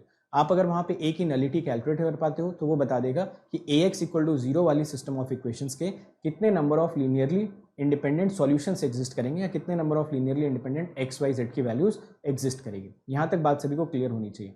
उसके बाद कॉन्सेप्ट आता है आपका non homogeneous system of equations का, ax equal to B type के इक्वेशंस का। जब आप ax equal to B type के इक्वेशंस को भी सॉल्व करते हो, वहाँ पे भी कॉन्सेप्ट सेम रहता है। वहाँ पे भी आपको a की ही नलिटी वापस से चेक करनी चाहिए। a की जब भी आप नलिटी कैलकुलेट करोगे वहाँ पे वही आपको बताएगा कि कितने number of linearly independent solutions आपके एग्जिस्ट करेंगे। ठीक है, तो वहाँ पे भी नलिटी हमेशा a की ही कैलकुलेट की जाती है, ना कि a/b की। समझ आ गई बात सभी को यहाँ तक? उसके बाद जो पूछ रहा है linearly independent rows and linearly independent columns, वो कॉन्सेप्ट होता है रैंक का। जब भी आप किसी भी सिस्टम का रैंक कैलकुलेट करते हो तो वो रैंक आपका बताता है कि उस पर्टिकुलर मैट्रिक्स में कितने रोज या फिर कितने कॉलम्स लीनियरली इंडिपेंडेंट है। तो अभी इस पर हम लोग एक क्वेश्चन भी करते हैं। तो सारे कॉन्सेप्ट सभी लोगों को समझ में आ गए वन बाय वन, अब तो कोई दिक्कत नहीं है किसी को, ठीक है। तो जल्दी से कंफर्म कर दो, सारी चीज़ें मैंने अलग अलग आपको बता दी, होमोजीनियस भी बता दिया, नॉन होमोजीनियस भी बता दिया, उसके साथ साथ मैंने आपको आइगन वैल्यूज आइगन वेक्टर का कॉन्सेप्ट बता दिया। और जो लोग पूछ रहे थे रोज और कॉलम्स का बता दो, अगर जैसे इस मैट्रिक्स में पूछा जाएगा कि कितने रोज कितने कॉलम्स लीनियरली इंडिपेंडेंट होंगे, तो वो हम हमेशा रैंक से बताते हैं। हालांकि उसमें एक दो हिडन कॉन्सेप्ट होते हैं कि जो रो एक बार काउंट हो चुकी है उसको दोबारा इंक्लूड नहीं किया जाता, काइंड ऑफ थिंग्स। बट अगर आप चाहो तो रैंक को बोल सकते हो, rank is nothing but it is the number of linearly independent rows and columns, तो वो बिल्कुल डिफरेंट कॉन्सेप्ट होता है। अब तो कोई दिक्कत नहीं किसी को, समझ आ गया ना सबको। चलिए, एक ही स्टेटमेंट कितनी बार बुलवाते हो यार तुम लोग। चलो देखो ये क्वेश्चन सॉल्व करते हैं इसको।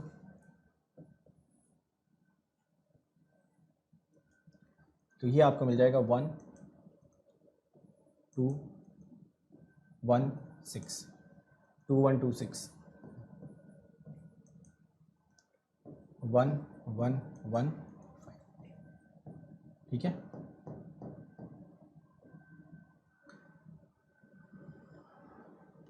अब इसको रो एचलॉन फॉर्म में कन्वर्ट करते हैं। क्वेश्चन में क्या पूछा है, this system has unique solution, no solution, infinite number of solutions, exactly 2 solutions. चलो ये इस टू बी बन गया, ठीक है। अब क्या करें इसमें, कोई डायरेक्ट तरीका तो दिख नहीं रहा है।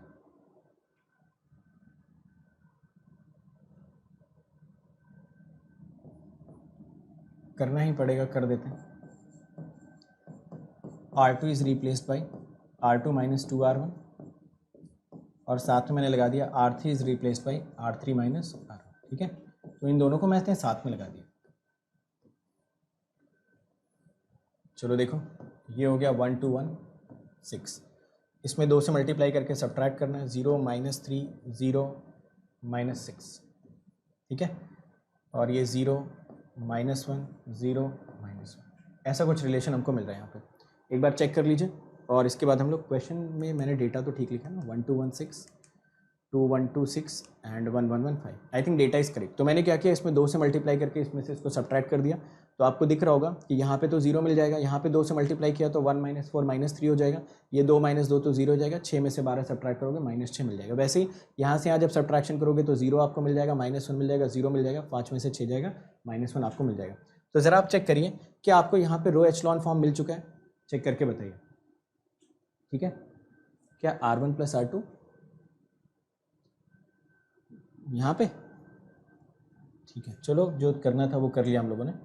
ज़रा देखिए यहाँ पे, अब ये दोनों तो 0 हो गए, अब अगला काम अपना क्या क्या है, इसको 0 बनाना। तो जब आप इसको 0 बनाएंगे, यहाँ से भी आई थिंक नो सॉल्यूशन ही दिख रहा है मुझे तो, बाकी आप लोगों का कितना है वो आप बताइए। 0 माइनस 6, ठीक है। इसमें से इसको सब्ट्रैक्ट करोगे तो ये 0 हो गया। So what I am doing here is, मैं सिंपली R3 को रिप्लेस कर रहा हूँ R3 माइनस 3R1 से, ठीक है। सॉरी, R3 को मैं रिप्लेस कर रहा हूँ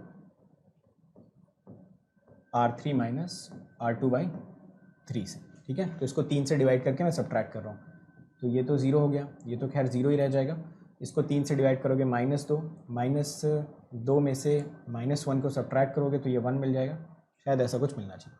चेक कर लो यार, ये कैलकुलेशन बड़ी बोरिंग सी है, बट क्या करें, करना तो पड़ेगा ही, इसमें कोई ऑप्शन तो है नहीं। तो यहाँ पे भी आपने चेक करा, ये था आपका A, पूरा था AB, रैंक ऑफ A आपको दिख रहा है 2, रैंक ऑफ AB आपको दिख रही है 3, ठीक है। तो यहाँ पे भी आपको दोनों बराबर नहीं है, आई थिंक यहाँ पे भी नो सॉल्यूशन आपका ऑप्शन होना चाहिए था, जो कि काफ़ी सारे लोग बता भी रहे थे सी ऑप्शन कि शायद नो सॉल्यूशन आना चाहिए, ठीक है। ठीक है, बिल्कुल सही बात है, नो सॉल्यूशन आएगा। तो देखो जैसा मैंने बोला ना, रो एचलॉन में कन्वर्जन ना it is a quite boring stuff, but कोई ऑप्शन अपने पास होता ही नहीं है अनटिल एंड अनलेस कि हमको स्क्वायर मैट्रिक्स ना मिल जाए। अगर कोई स्क्वायर मैट्रिक्स मिलती है तो शायद हम लोग फिर डिटर्मिनेंट वगैरह का भी सहारा ले सकते हैं, बट जब तक मैट्रिक्स आपकी स्क्वायर नहीं है, रेक्टेंगुलर है, या 4x4 टाइप की कोई बड़ी सी मैट्रिक्स है, तो वहाँ पे बेहतर तभी होता है, बेहतर वही होता है कि हम उसको रो एचलॉन में ही कन्वर्ट कर लें। समझ आ गया ना सबको। चलिए अगला सवाल देखिए, नेक्स्ट क्वेश्चन। इस क्वेश्चन में मैं आपको दूंगा 2 मिनट्स, ठीक है। तो ये क्वेश्चन आप लीजिए 2 मिनट का टाइम, और 2 मिनट में इसको फटाफट सॉल्व कर लीजिए। इसमें बोल रखा है एक सिस्टम ऑफ, यहाँ पे भी यार वही काम करना है मेरे ख्याल से, है ना, थोड़ा बहुत एडजस्टमेंट यहाँ पे भी करना पड़ेगा। बट इसमें एक चीज़ आप देख सकते हो ना कि नहीं 4 3 12 कुछ प्रोपोर्शनल भी इसमें नहीं आ रहा है, शायद इसमें बेसिक मेथड से ही करना पड़ेगा। चलो करो, सभी लोग ट्राई करो। ए इज टू बी का रैंक कैसे निकालें? ए इज टू बी में देखो ना, नंबर ऑफ नॉन जीरो रोज कितने हैं, 1 2 3, तो इसका रैंक 3 हो गया। देखो जिसको बेसिक में बहुत प्रॉब्लम है, ठीक है, जिनको बेसिक्स में प्रॉब्लम है, जिनको रैंक वगैरह निकालने में भी दिक्कत है, रो एचलॉन में दिक्कत है, तो मैं बार बार आप लोगों से बोल रहा हूँ, आप प्लेलिस्ट में जाइए इसी चैनल के, वहाँ पे मैथमेटिक्स का क्रैश कोर्स होगा, क्रैश कोर्स में जाओ, लेक्चर नंबर डले हुए हैं, लेक्चर नंबर में जाइए और उसको 2x स्पीड पे फॉरवर्ड करके देख लो, आपके सारे कॉन्सेप्ट क्लियर हो जाएंगे। वहाँ पे मैंने बहुत डिटेल में सारी चीज़ें डिस्कस कर रखी है, ठीक है। तो रैंक वगैरह का कॉन्सेप्ट कैसे निकाला जाता है, रो एचलॉन कैसे कन्वर्ट होता है, एक बार इनको जाके देख लीजिए। वैसे अगर आपको जानना है रैंक क्या होता है, तो जब भी आप किसी भी मैट्रिक्स को रो एचलॉन फॉर्म में कन्वर्ट कर लेते हो, तो आपको सिर्फ काउंट करने होते हैं कि कितने नंबर ऑफ नॉन जीरो रोज वहाँ पे एग्जिस्ट कर रहे हैं। जितने भी नंबर ऑफ नॉन जीरो रोज होते हैं वही आपके करस्पॉन्डिंग मैट्रिक्स की रैंक हो जाती है, ठीक है। चलिए, तो 2 मिनट आपके खत्म होने वाले हैं। आंसर अभी तक आया नहीं किसी का? B answer 1। अच्छा ठीक है, मतलब इस क्वेश्चन में पूछा है हाउ मेनी वैल्यूज पूछा है, तो हाउ मेनी के साथ साथ ये भी बता दो कि ये वैल्यू है कौन सी, है ना। हाउ मेनी तो आपने बता दिया, बिल्कुल सही बात है। हाउ मेनी का आंसर तो 1 ही आ जाएगा। The system of equation have infinitely many solutions, इसकी भी चर्चा हमको करनी चाहिए, ठीक है।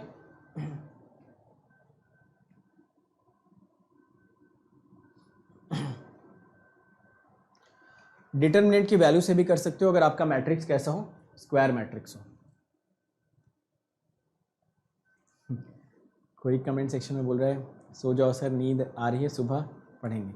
मेरे भाई अगर आपको एग्ज़ाम निकालना है ना, तो आपको सुबह शाम, ठंडी गर्मी, सर्दी बरसात, खाना भूख प्यास, ये सब आपको दिखना नहीं चाहिए, ठीक है। तो जब आप पढ़ने बैठो ना, तभी आपकी सुबह होनी चाहिए। तो अगर ये सोच रहे हो कि अभी सो जाते हैं सुबह उठेंगे, तो मुझे बताना कभी सुबह होती है क्या यार? अच्छा मुझे बता दो, शायद ही, मतलब मेरे साथ तो कभी नहीं हुआ कि अगर मान लो मैं 12 बजे सो रहा हूँ, फॉर एग्जांपल, अभी की बात नहीं बता रहा हूँ, फिर मैं आपको बताता हूँ मैंने उसको कैसे मॉडिफाई किया। तो 2 मिनट सुन लो, मैं आपको क्या बता रहा हूँ। मैं पहले क्या करता था कि 11-12 बजे स्टूडेंट लाइफ में, कि मैं सोचता था यार चलो 12 बज गए, नींद तो नहीं आ रही है मगर पढ़ने का मन भी नहीं कर रहा, तो सुबह उठेंगे 5 बजे। सुबह आपने अलार्म लगाया 5 बजे का, ठीक है। तो कोई ऐसा है जिसने पढ़ने के लिए अलार्म बजा हो और आप उठ गए हो?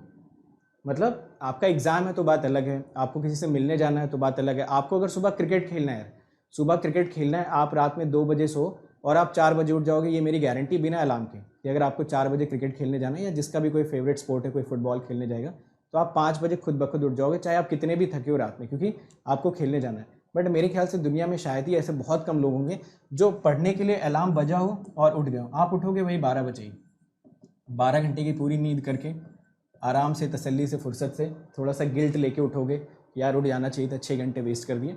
बट आप सोचोगे भी यार उठ तो पाते नहीं, तो जाहिर सी बात है 12 बजे ही उठेंगे। ये आपके बैक ऑफ द माइंड रहता है, साइकोलॉजिकल प्रेशर रहता है। तो इसका मैंने क्या सॉल्यूशन निकाला? इसका एक ही सिंपल सा सॉल्यूशन है यार, कि टाइम टेबल कभी मत बनाइए। जब नींद आए तब सो जाओ, जब नींद नहीं आ रही तब पढ़ते रहो। कोई टाइम टेबल मत बनाओ, जैसे टाइम टेबल बना लिया यार 11 बजे सोने चले जाएंगे रात में, फिर 11 बजे के बाद 6 बजे सुबह उठ जाएंगे, फिर उसके बाद 6 बजे से लेकर 12 बजे तक पढ़ेंगे, फिर बीच में लंच करेंगे। ये सब जो टाइम टेबल्स वगैरह बनाते हो ना, मतलब मैं तो आज तक किसी ऐसे इंसान से नहीं मिला जिसने टाइम टेबल फॉलो कर लिया हो। टाइम टेबल फॉलो करने का सबसे सिंपल तरीका है कि टाइम टेबल बनाइए ही मत। जब आपको नींद आ रही है तब सो जाओ, जब आपको पढ़ने का मन कर रहा है तो पढ़ते रहो। तो 24 घंटे आपके पास हैं, चेयर टेबल लेके बैठे रहो, पढ़ते रहो सुबह से शाम तक। जब शरीर जवाब दे जाए, जब दिमाग जवाब दे जाए तो सो जाओ, फिर उठो, फिर से पढ़ाई करना चालू कर दो। तो ये अलार्म वगैरह वाली जो झंझट होती है ना, ये सब दिमाग को बस शांति देने के लिए होती है कि यार चलो 12 बज गया, अब कुछ ना कुछ तो एक्सक्यूज़ चाहिए ना माइंड को, क्योंकि पढ़ने का मन नहीं कर रहा है ना। अब देखो पढ़ाई लिखाई ऐसी चीज़ है ना कि किसी का मन नहीं करता पढ़ने लिखने का। तो ये चीज़ आप समझिए कि पढ़ाई लिखाई ऐसी चीज़ होती है कि किसी भी दुनिया में ऐसा कोई इंसान नहीं है जिसका मन करता हो। अब जैसे हम लोग भी स्टूडेंट थे, तो आपको लगता होगा कि हमारा पढ़ाई में बहुत मन लगता था क्या? बिल्कुल नहीं, अंडर प्रेशर पढ़ते थे, क्योंकि एग्ज़ाम निकालना था, क्योंकि नौकरी लेनी थी, क्योंकि बताना था समाज को, दुनिया को कि भाई हमारे पास भी नौकरी, हमारे पास भी कोई क्रेडेंशियल्स है। बस इसी प्रेशर के अंडर में सभी लोग पढ़ते हैं। तो आप भी इस चीज़ को समझिए, पढ़ाई लिखाई में कभी ऐसा दिन नहीं आएगा कि आपका मन लगने लगेगा रातों रात, आप बहुत चाव से पढ़ाई लिखाई करेंगे। हाँ, अगर आपने उसको अपना प्रोफेशन, जैसे हम लोग टीचर हैं, तो तो हमें पढ़ने में मज़ा आता है because we are getting paid for it, at the same time we are solving problems of the students at the same time. अब हमें उस लेवल का पढ़ाई करके कुछ जस्टिफाई नहीं करना है ना, हमें कोई एग्जाम तो निकालना नहीं है कि चलो हम पढ़ रहे हैं दिन रात, हमें एग्जाम निकालना है, कोई प्रेशर है। तो हम लोग तो रिलैक्स माइंड से पढ़ते हैं, कभी कुछ पढ़ लिया, कभी कोई किताब पढ़ ली, कभी कोई कॉन्सेप्ट सीख लिया और आपको वो आके समझा दिया। बट एज ए स्टूडेंट ना कभी भी ऐसा दिन नहीं आएगा कि आपका पढ़ने में मन लगेगा। तो वो करना पड़ता है कुछ चीज़ें यार जो ज़रूरी होती हैं हमारी ग्रोथ के लिए, हमारी आइडेंटिटी के लिए, हमारा एक स्टेटस के लिए, वो करना पड़ता है, वो ज़रूरी होती हैं चीज़ें, ठीक है। तो इस चीज़ को समझिए। तो जो भी मुझसे बोल रहा है सो जाओ, तो बिल्कुल मैं सो जाता है। अगर आप यही चीज़ आप मुझसे 5-6 साल पहले बोलते ना तो शायद मैं बिल्कुल सो जाता कि 11 बज गया, चलो यार अब सोने का टाइम हो गया। 5-6 साल नहीं, मतलब थोड़ा और पहले चले जाओ, 7-8 साल पहले, तो मैं सो जाता बिल्कुल फुर्सत में आराम से। बट धीरे धीरे मुझे समझ में आया कि ये एक छलावा है, दिस इज़ अ ट्रैप। ये सिर्फ एक ट्रैप होता है। सुबह अलार्म लगाना, सुबह उठना और सुबह पढ़ाई करना, this is the biggest trap which I have ever experience. हो सकता है आपने भी कोई ट्रैप एक्सपीरियंस किया हो, बट मेरा तो यही मानना है यार कि चेयर टेबल लेके बैठो, ठीक है। ठंड का मौसम है तो हीटर वीटर रख लो बगल में और पढ़ते रहो बस सुबह से शाम तक। घड़ी वड़ी तो देखनी ही नहीं है, जब नींद आए तब सो जाओ, जब नींद खुल जाए फिर से पढ़ना चालू कर दो। As simple as that. समझ आ गया ना सभी लोगों को? समझ गए? तो भाई कभी भी पढ़ाई का मन नहीं करेगा, ऐसा दिन कभी नहीं आएगा कि आपका पढ़ने का मन करे, ठीक है। तो इस चीज़ को मान लो, ये सबसे बड़ा सच है दुनिया का। बट पढ़ना पड़ता है, कुछ चीज़ें ऐसी करनी पड़ती हैं जो हमें नहीं पसंद होती हैं, because that is necessary, that is something that will give us identity. तो अपनी आइडेंटिटी बनानी है तो बहुत सारी ऐसी चीज़ें करनी पड़ेंगी जो हमें पसंद नहीं है, ठीक है। चलो आ जाओ सवाल पे। अब इसको पसंद करो और इसमें मन लगाओ, हालांकि लगेगा नहीं बट उसके अलावा कोई ऑप्शन है नहीं। चलिए देखते हैं इस सवाल को। तो 2 मिनट से ज़्यादा टाइम हो गया इसमें। Following system of linear equation, ये दे रखा आपको second column, third column, coefficient. तो देखो कल मैंने आपको बताया था ना, जो आपका काम है ना यार उसको पसंद करना ही पड़ेगा, आपके पास कोई ऑप्शन ही नहीं है। आपका जो काम है उस काम को अगर आप नहीं पसंद करोगे तो आपके पास कोई ऑप्शन भी तो नहीं है, क्या करोगे, है ना। ऐसा तो है नहीं कि आपकी बहुत बड़ी फैक्ट्री है और आप जाके वहाँ पे सीधे जीएम बैठ जाओगे, या फिर आपकी कोई बहुत पुरानी चली आ रही बिजनेस है कुछ और, आप जाके सीधे उसको ज्वाइन कर लोगे, नहीं है ना। तो क्या करोगे, बनाओ उसको, करो मेहनत। चलिए देखते हैं इस क्वेश्चन को।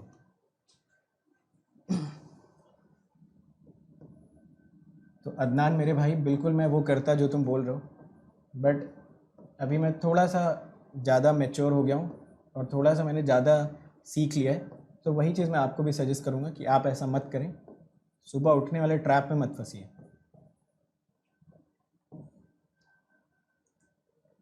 अल्फ़ा 5-7, ठीक है। चलो ये दे रखा है क्वेश्चन। तो क्वेश्चन में दे रखा है consider the following system of linear equation. ये लीनियर इक्वेशन आपको दे रखी है। क्वेश्चन में बोल रखा है second and third columns of the coefficient matrix are linearly dependent, जो कि हमको दिख भी रहा होगा। सेकंड एंड थर्ड को अगर आप नोटिस करें तो ये सेकंड ये थर्ड, मतलब अगर आप इसमें -4 से मल्टीप्लाई कर दोगे तो ये दोनों आपको दिख जाएंगे। हालांकि उसका क्वेश्चन से डायरेक्ट हमको कोई लेना देना नहीं दिखा, उसका एक लेना देना हो सकता है, वो मैं थोड़ी ही देर में आपको समझाता हूँ, ठीक है। But before that let us try to solve this question in the conventional way. Just try to convert it into the row echelon form. तो अगर इसको मुझे रो एचलॉन फॉर्म में कन्वर्ट करना होता है तो देखो एक मैं आपको सिंपल सा पॉइंट बताता हूँ। जब भी कोई वेरिएबल्स वगैरह प्रेजेंट हो ना तो कोशिश किया करो, हालांकि ऐसा बिल्कुल ज़रूरी नहीं है बट स्टिल आप कोशिश किया करो कि ये जो वेरिएबल वाला रो है ना इसको सबसे लास्ट में लेके आ जाओ। तो मैंने क्या किया, ये मैं 1 2 -8 7 को ऊपर लेके चले गए। देखो दो चीज़ें हमेशा करनी चाहिए, कोशिश करो ये वाला जो एलिमेंट है इसको आप 1 बना सको, और अगर किसी भी रो में कोई वेरिएबल टर्म आपको दिख रहा है तो उसको हमेशा लास्ट रो में लेके आ जाओ। तो ये दो चीज़ें आप चाहो तो ऐसे क्वेश्चंस में हमेशा फॉलो कर सकते हो। This will give you quicker results. 5 ये हो गया 2 1 -4 अल्फ़ा, ठीक है। तो ऐसा कुछ मिला। अब इसको रो एचलॉन में कन्वर्ट करो। कैसे कन्वर्ट करोगे रो एचलॉन में? यार ये रो एचलॉन जो है ना ये बड़ा ही अजीब लगता है मुझे। एक तो सबसे ख़राब बात रो एचलॉन में ये है कि एक तो ऑपरेशंस लिखो और ऑपरेशंस लिखने के बाद उनको सब्ट्रैक्ट करो, उनके बारे में सोचो, तो ये थोड़ा अजीब तो है। 4R1, ठीक है। एक ऑपरेशन तो ये लगा दिया, दूसरा ऑपरेशन बिल्कुल साइमल्टेनियसली पहले स्टेप में लगा देते हैं। R3 is replaced by R3 - 2R1, ठीक है।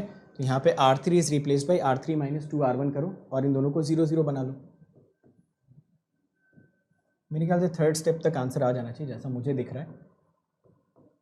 बाकी जिन लोगों ने अल्फ़ा की आंसर 1 बताई थी और उसकी वैल्यू भी तो बताइए कितनी आ रही है अल्फ़ा की वैल्यू, वो वैल्यू भी आप बताइए। अब देखो यहाँ पे इसमें कर देते हैं 4 से मल्टीप्लाई और इसमें से इसको सब्ट्रैक्ट कर देते हैं, तो ये 8 हो गया, 8 में से 3 को सब्ट्रैक्ट करोगे -5, ये आपका हो गया -32, -32 में से -12 सब्ट्रैक्ट करोगे तो ये मिल जाएगा +20, ये आपका हो गया 28, ये आपको मिल जाएगा -23। ठीक है, ये पॉइंट मिला। अब इसमें अगेन 3 से मल्टीप्लाई करते हैं, इसको मैं हटा देता हूँ, ये मैं अपने रेफरेंस के लिए लिख रहा हूँ। ठीक है, 3 से मल्टीप्लाई करके, 3 से क्यों मल्टीप्लाई करेंगे, 2 से करेंगे, तो 2 से मल्टीप्लाई करो तो 2 - 2 हो गया 0, ये 1 - 4 हो गया -3, ये आपका हो गया -16 -4, ये हो गया +12 और ये आपको मिल गया अल्फ़ा -14। ठीक है, ये एक्सप्रेशन आपको मिला। अब आई होप हमें एक चीज़ तो ये दिख रही है कि ये दोनों रोज़ भी काफ़ी हद तक हमें प्रोपोर्शनल दिख रहे हैं। मतलब अगर मैं चाहता, देखो मैं एक चीज़ यहाँ पे आपको बता दूँ यार, है ना, एक चीज़ आप मेरी बात बहुत ध्यान से सुन लो यार, जो लोग भी ये क्वेश्चन सॉल्व कर रहे हैं, कि जो ये क्वेश्चन में मैं अगला ऑपरेशन लगाने जा रहा हूँ ना, वो एक वैलिड ऑपरेशन नहीं है। अगला ऑपरेशन जो लगाने जा रहा हूँ वो वैलिड ऑपरेशन नहीं है, बट ऑब्जेक्टिव क्वेश्चन में रिजल्ट हमेशा ठीक आ जाता है। जैसे अगर मैं आपसे यहाँ पे बोलूँ कि R3 is replaced by 5R3 -3R2, ठीक है, ऐसा कोई ऑपरेशन मैं लिखता हूँ, ध्यान से सुनिएगा मेरी बात को।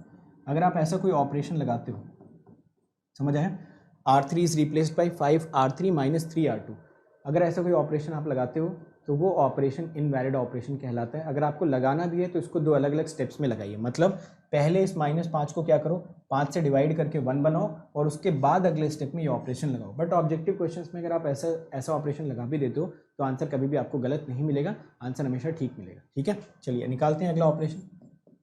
तो यहाँ से जो इक्विवेलेंट मैट्रिक्स आपको बन के मिलेगी वो मिल जाएगी यार 1 2 -8 7, ये तो आपका 0 -5 20 -23, ये आपको मिल जाएगा 0 0 0 और 5 से मल्टीप्लाई करना R3 में, तो यहाँ पे आपको मिल जाएगा, ये वाली वैल्यू मैं यहाँ लिख देता हूँ, 5 × अल्फ़ा -14 और -69, तो इनको सब्ट्रैक्ट कर रहे थे तो ये +69। ठीक है, ये पॉइंट हमको मिला। एक बार सभी लोग मुझे चेक करके बताएंगे कि कितने लोगों ने यहाँ तक बिल्कुल सक्सेसफुली कर लिया था जैसा हम लोग करना चाहते हैं। कर लिया ना सभी लोगों ने, तो काफ़ी आसानी से आपने इस चीज़ को परफॉर्म किया। परफॉर्म करने के बाद एटलीस्ट यहाँ तक आप पहुँच गए होंगे जहाँ तक मैंने अभी तक ऑपरेशन करा है। अब क्वेश्चन में देखते हैं पूछ क्या रहा है।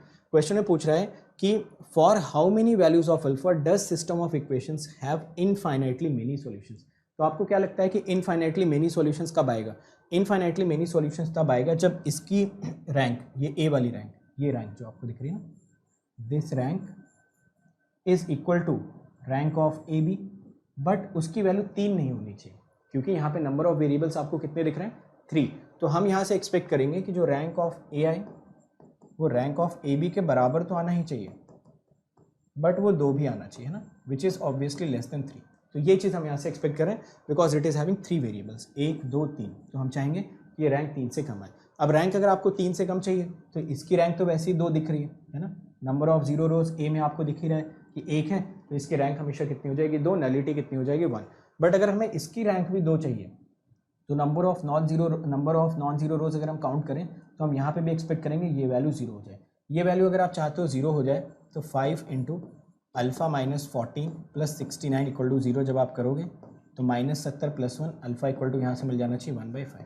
तो अल्फ़ा की एकमात्र ऐसी वैल्यू एग्जिस्ट कर रही है 1/5, जिसके लिए रैंक ऑफ ए और रैंक ऑफ ए बी बराबर हो जाएंगे। साथ ही साथ उनकी वैल्यू हमेशा ऐसी मिलेगी जो नंबर ऑफ वेरिएबल से कम होनी चाहिए, मतलब 3 से कम होनी चाहिए। अब क्योंकि rank of A already by default 2 हो चुका था, तो इसके पास भी 2 होने के अलावा कोई दूसरा ऑप्शन था नहीं, और 2 की वैल्यू वैसे भी 3 से कम है। तो अल्फा की अगर एक सिंगल वैल्यू हम लोग कैलकुलेट कर पाए 1/5, तो आप बोल सकते हो कि for this single value of alpha only this particular system of equations will be having infinite number of values और नॉन ट्रिवियल सॉल्यूशन। समझ आ गया ना सभी को?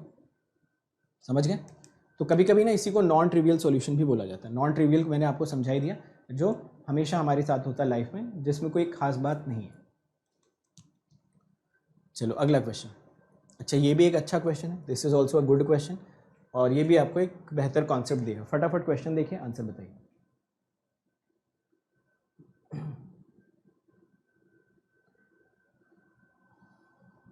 आज काफ़ी स्लो चल रही स्पीड आप लोगों की भी, मेरी भी।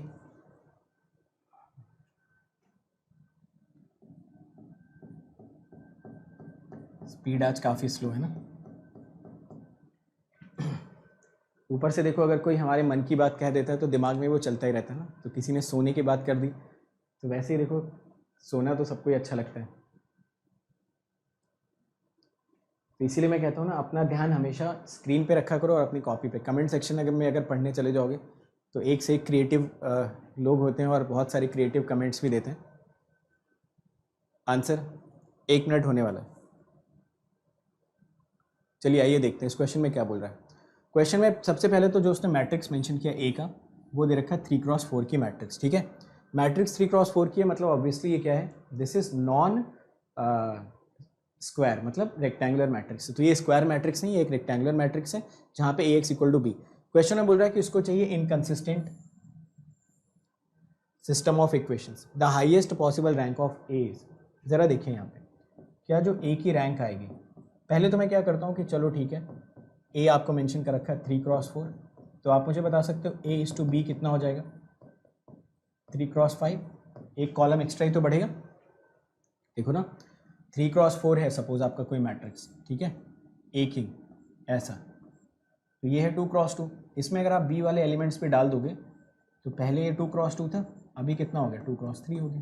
ठीक है, तो ये ए था और ये ओवरऑल मैट्रिक्स आपकी ए भी थी। तो जब भी आप किसी भी मैट्रिक्स में एक कॉलम मैट्रिक्स ऐड करोगे तो इसका ऑर्डर बन जाएगा कुछ ऐसा। तो रैंक ऑफ ए अगर हमसे कोई पूछता है तो हम बोलते हैं it is minimum of 3,4। Rank of A B अगर हमसे कोई पूछता तो हम बोल देते it is again minimum of 3,4, मतलब 3,4 की मिनिमम वैल्यू से भी कम होना चाहिए।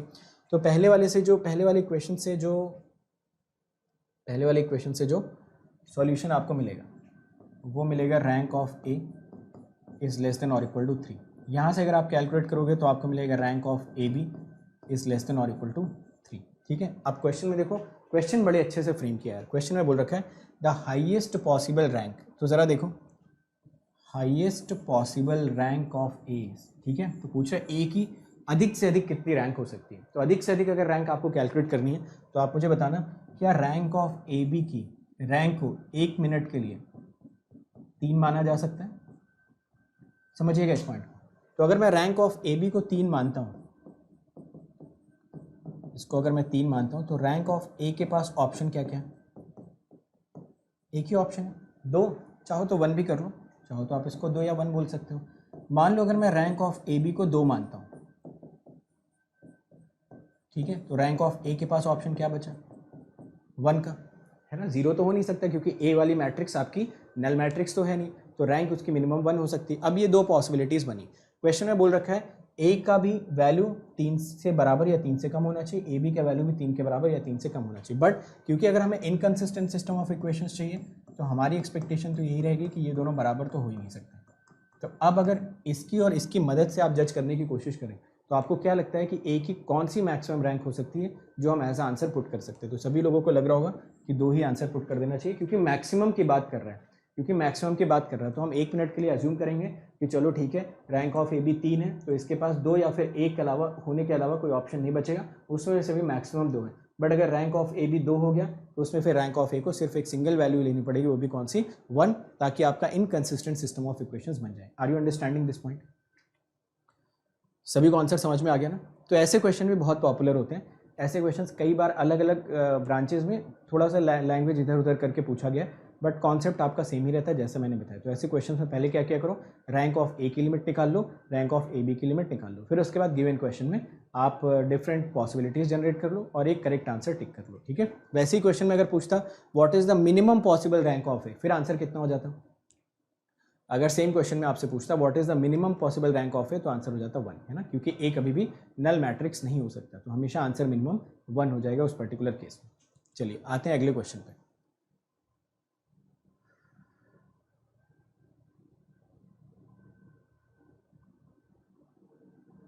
चलो ये क्वेश्चन देखो और आंसर बताओ। तो within 1 minute you have to answer this question. ठीक है, इसका आंसर देखिए, आंसर बताइए। टाइमर चल चुका है, within time limit you have to answer this question.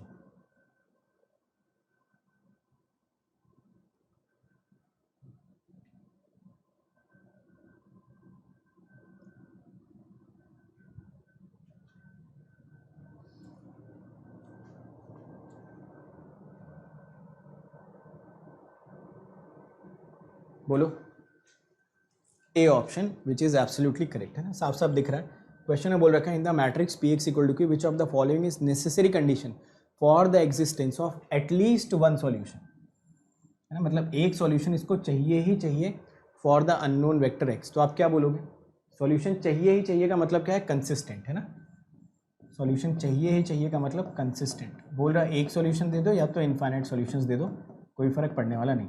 तो एक सॉल्यूशन हो या इनफाइनाइट नंबर ऑफ सॉल्यूशंस अगर आपसे पूछा हो, इसका सिंपल सा मतलब ये कि रैंक ऑफ ए और रैंक ऑफ ए भी बराबर होना चाहिए, वो नंबर ऑफ वेरिएबल्स के बराबर हो या ना हो तो भी चलेगा, ठीक है। तो आपका आंसर क्या हो जाना चाहिए कि augmented matrix must have the same rank as P, ठीक है। अगर मान लो ऑगमेंटेड मैट्रिक्स की रैंक पी के बराबर equal to number of variables भी हो गई तो सिर्फ एक सॉल्यूशन, और नंबर ऑफ वेरिएबल से कम हुआ तो इनफाइनाइट नंबर ऑफ सॉल्यूशंस, ठीक है, बट सॉल्यूशन एग्जिस्ट करना चाहिए। आते हैं नेक्स्ट क्वेश्चन पे। देखो इस टाइप के क्वेश्चंस भी आपके फेवरेट क्वेश्चंस होते हैं, काफ़ी बार एग्जाम्स में पूछे जाते हैं। चलो इसको भी फटाफट सॉल्व कर लो यार, आंसर बता दो। पूछ रहा है ए और बी की कौन कौन सी वैल्यूज़ के लिए following simultaneous equation should have infinite number of solutions. Infinite number of solutions का मतलब फिर से वही हो गया कि इस बार आपको क्या चाहिए, रैंक ऑफ ए और रैंक ऑफ ए बी तो बराबर चाहिए, but at the same time आपको उनकी वैल्यू जो चाहिए वो हमेशा चाहिए नंबर ऑफ वेरिएबल से कम या फिर 3 से कम, ठीक है। प्रैक्टिस करो यार, प्रैक्टिस, ठीक है। जिनको लग रहा है कि that they are slow they need to practice a lot, okay, है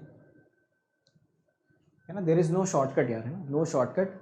the things in which you are not comfortable और maybe you are not that much of expert, you need to practice that particular part, और वो भी एक limited time तक, एक limited time frame में you need to practice, otherwise you need to go to some other dimensions, ठीक है। तो अदर डायमेंशंस भी एक्सप्लोर करना चाहिए, but before that you should give the maximum effort in the current scenario in which you are present. कोई shortcut नहीं है यार, कोई भी शॉर्टकट नहीं है, ठीक है। देखो जब मैं कॉलेज में था, जैसे मैं भी प्राइवेट कॉलेज से हूँ, आप में से भी बहुत सारे लोग प्राइवेट कॉलेज से होंगे, तो मतलब हम लोगों के कॉलेज में क्या होता था कि ऐसा कुछ होता ही नहीं था कि कोई गेट वगैरह ईएस वगैरह कोई कभी कभार किसी ने निकाल दिया तो उसको भगवान का दर्जा दे दिया जाता था सीधे कि भाई ये तो अलग ही आया, गलती से हमारे कॉलेज में आ गया।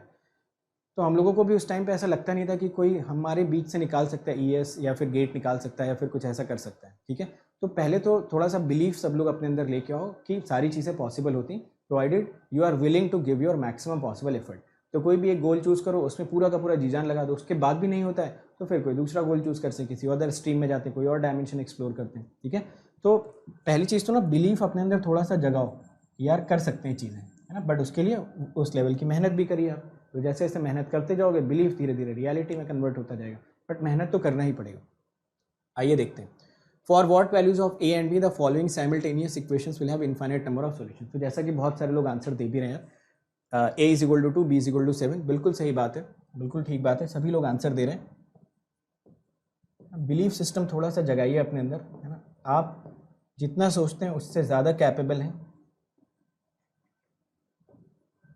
बट आप डिस्ट्रैक्टेड हैं ना, फोकस नहीं है, तो इस वजह से आप अपनी सारी एबिलिटीज़ को ट्रांसफॉर्म नहीं कर पा रहे हो किसी डिजायर्ड रिजल्ट में। चलिए इसको कन्वर्ट करते हैं फिर से वही रो एचलॉन यार, R1 is replaced by R1 minus, sorry, R2 is replaced by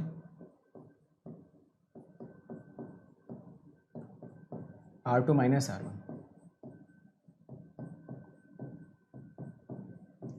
और देखो मैं आपको बताता हूँ मैं कहाँ से इंस्पिरेशन लेता था यार, मतलब आपको थोड़ा अजीब लगेगा। मेरे कॉलेज के सेमेस्टर में एक बार क्या था कि OFC का ऑप्टिकल फाइबर केबल, शायद आप लोगों ने नाम सुना होगा। तो सेमेस्टर नहीं मतलब जो फाइनल सेम होता है उसमें इसका एग्ज़ाम था OFC का, ठीक है। तो OFC का एग्ज़ाम चल रहा था, एग्ज़ाम होने वाला था OFC का। और आप लोगों ने अगर जॉन एम सीनियर बुक देखी होगी,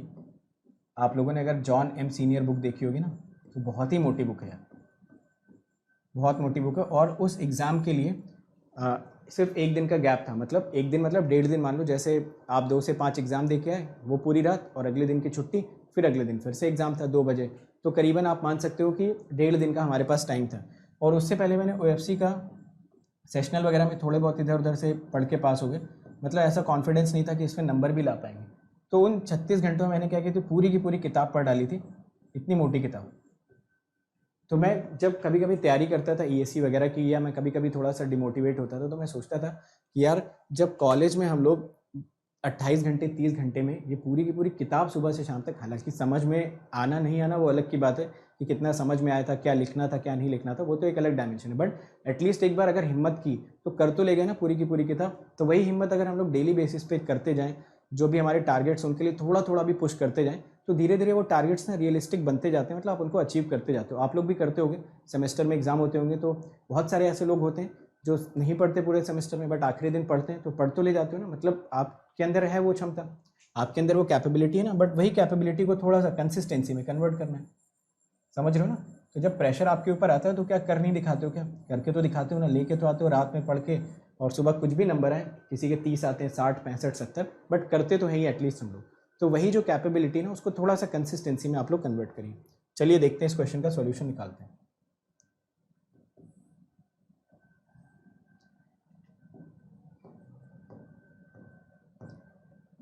0 2 2 4 0 1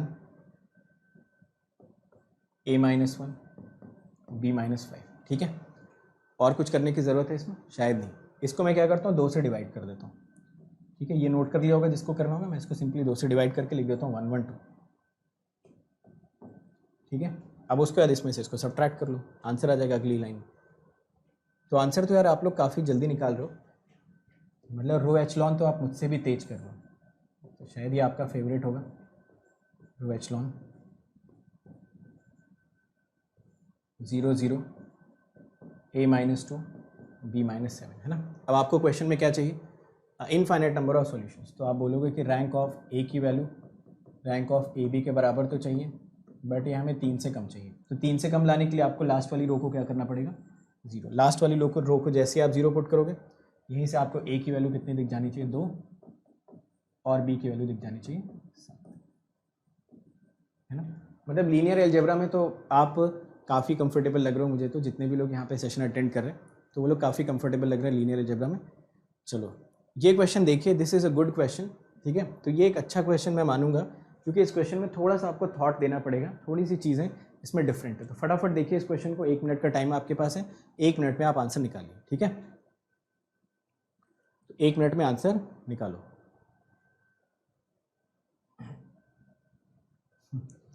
गेट के लिए यार अब हम लोग थोड़ा अलग लेवल पे चले गए ना, तो अब कॉम्पिटिटिव एग्जाम वगैरह के लेवल पे नहीं सोचते, वो अभी आप लोग करिए ना, हमें तो जो करना था वो हम लोगों ने कर लिया,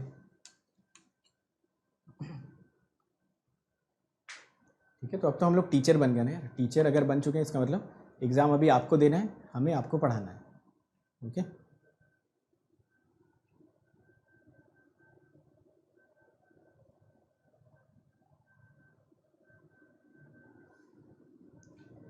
बिल्कुल यार, यही मैं भी सोचता हूँ कि रो एचलॉन फॉर्म का शायद कोई शॉर्टकट निकले, कोई दूसरा तरीका निकले, क्योंकि बड़ा ही बोरिंग कॉन्सेप्ट है। चलो टाइम खत्म हो गया, क्वेश्चन को डिस्कस करते हैं। आइए देखते हैं क्वेश्चन में, देखो क्या दे रखा है, Q1 Q2 Q3 Qm are n dimensional vectors with m less than n।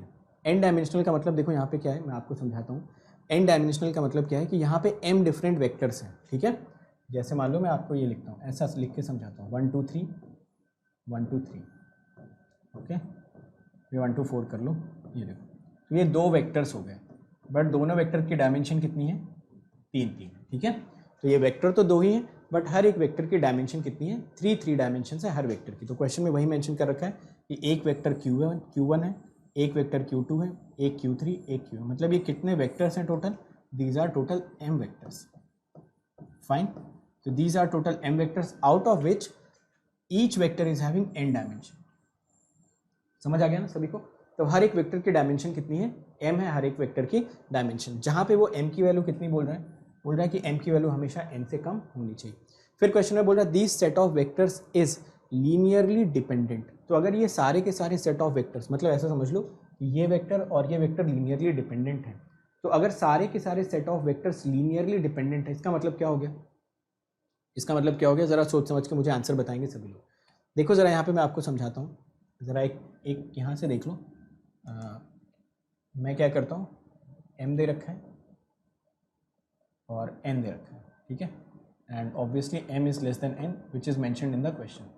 तो मैं थोड़ी देर के लिए m को 2 मान लेता हूँ, n को 3 मान लेता हूँ, जस्ट समझाने के लिए, आपको समझाने के लिए। तो ये बोल रहा है कि ये सारे के सारे n डायमेंशनल वेक्टर्स हैं और मैंने यहाँ पे इनको 2 वेक्टर्स मान रखा है। तो मैं मान लेता हूँ चलो 2 3 4 1 5 6, ठीक है। तो ये आपके 2 वेक्टर्स हो गए और हर एक वेक्टर की डायमेंशन कितनी होगी 3। समझ आ रहा है ना सभी को? ये समझ आ रहा है ना सभी को? मैंने क्या क्या लिखा है यहाँ पे, ये देखिए। तो ये आपके हो गए नंबर ऑफ वेक्टर्स और ये आपका हो गया डायमेंशन। ये चीज़ उसने बोल रखा है, क्वेश्चन में बोल रखा है कि ये सारे के सारे जो वेक्टर्स हैं ना ये लीनियरली डिपेंडेंट है, मतलब ये वेक्टर लीनियरली इस वेक्टर पे डिपेंड कर रहा है। अगर ये वेक्टर लीनियरली इस वेक्टर पे डिपेंड कर रहा है, इसका मतलब क्या है? इसका मतलब यहाँ पे आपको ये पता चलना चाहिए कि जो भी इस सिस्टम में रैंक आएगी वो रैंक हमेशा क्या होनी चाहिए। इस पर्टिकुलर केस में अगर आप देखो, आप बोल रहे हो ये इस पर डिपेंड करना चाहिए, इसका मतलब इसकी रैंक कभी भी 2 तो नहीं हो सकती है ना। चलो मैं आपको समझाता हूँ थोड़ा सा और। देखिए रैंक ऑफ ए हमेशा क्या होगा, आप इसका ऑर्डर देख ही पा रहे हैं, R क्रॉस C 3 क्रॉस 2।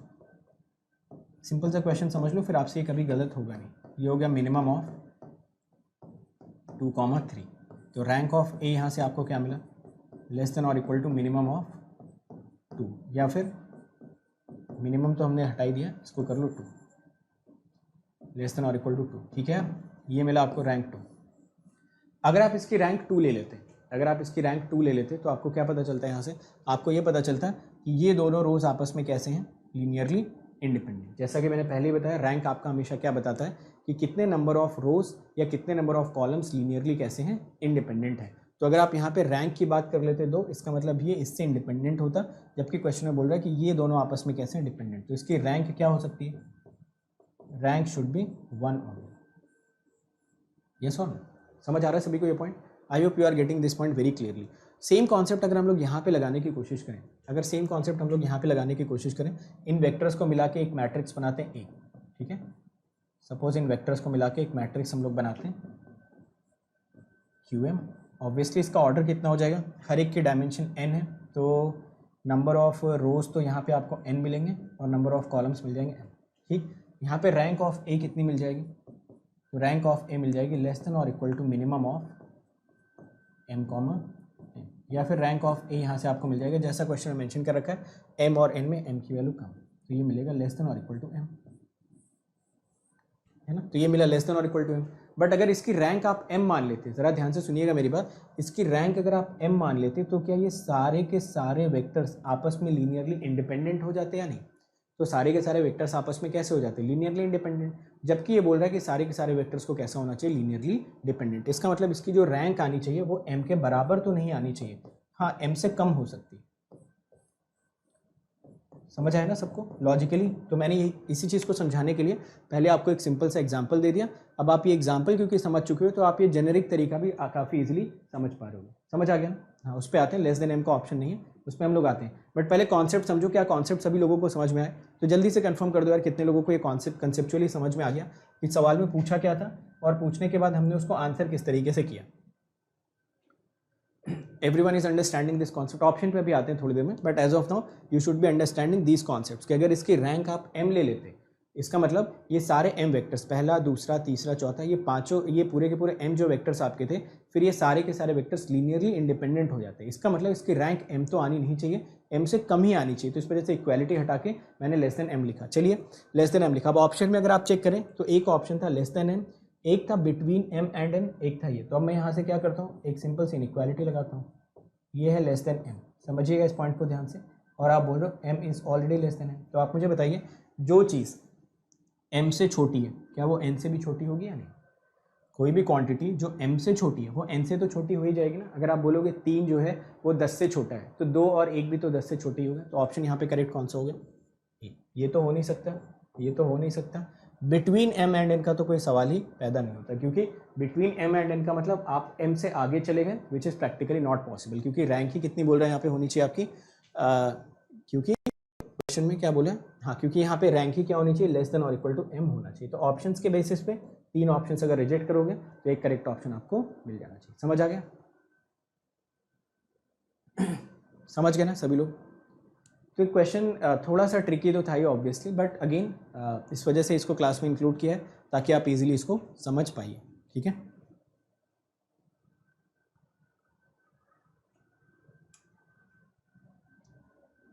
समझ आ गया ना? अब देखो प्रैक्टिकली अगर आप पूछो कि ये क्वेश्चन अगर डायरेक्ट एग्जाम में आ जाता तो क्या डायरेक्ट हमें स्ट्राइक करता, तो my answer would be no, मतलब शायद नहीं करता स्ट्राइक, बट क्योंकि एग्जाम में पूछा जा चुका है तो एटलीस्ट इसके अराउंड तो हम लोग डिस्कस कर ही सकते हैं ना।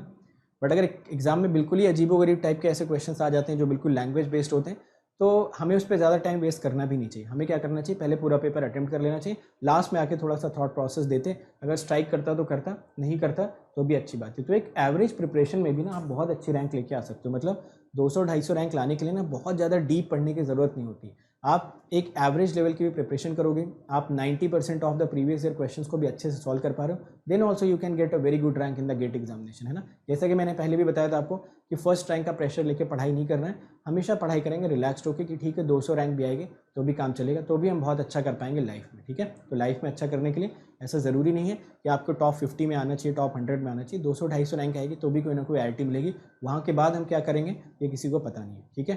तो ये कॉन्सेप्ट, ये चीज़ दिमाग में रखना।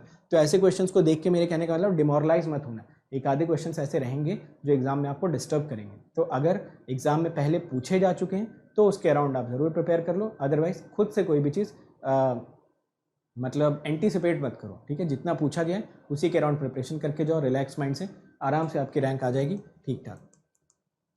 चलिए अगला क्वेश्चन, इसको आई कर लो नेक्स्ट क्वेश्चन में। समझ गया ना यार, कोई रॉकेट साइंस नहीं है, बहुत इजी है। चलिए सवाल लगाइए, इसमें आपको 1 मिनट का टाइम मैं देता हूँ, समझ गए।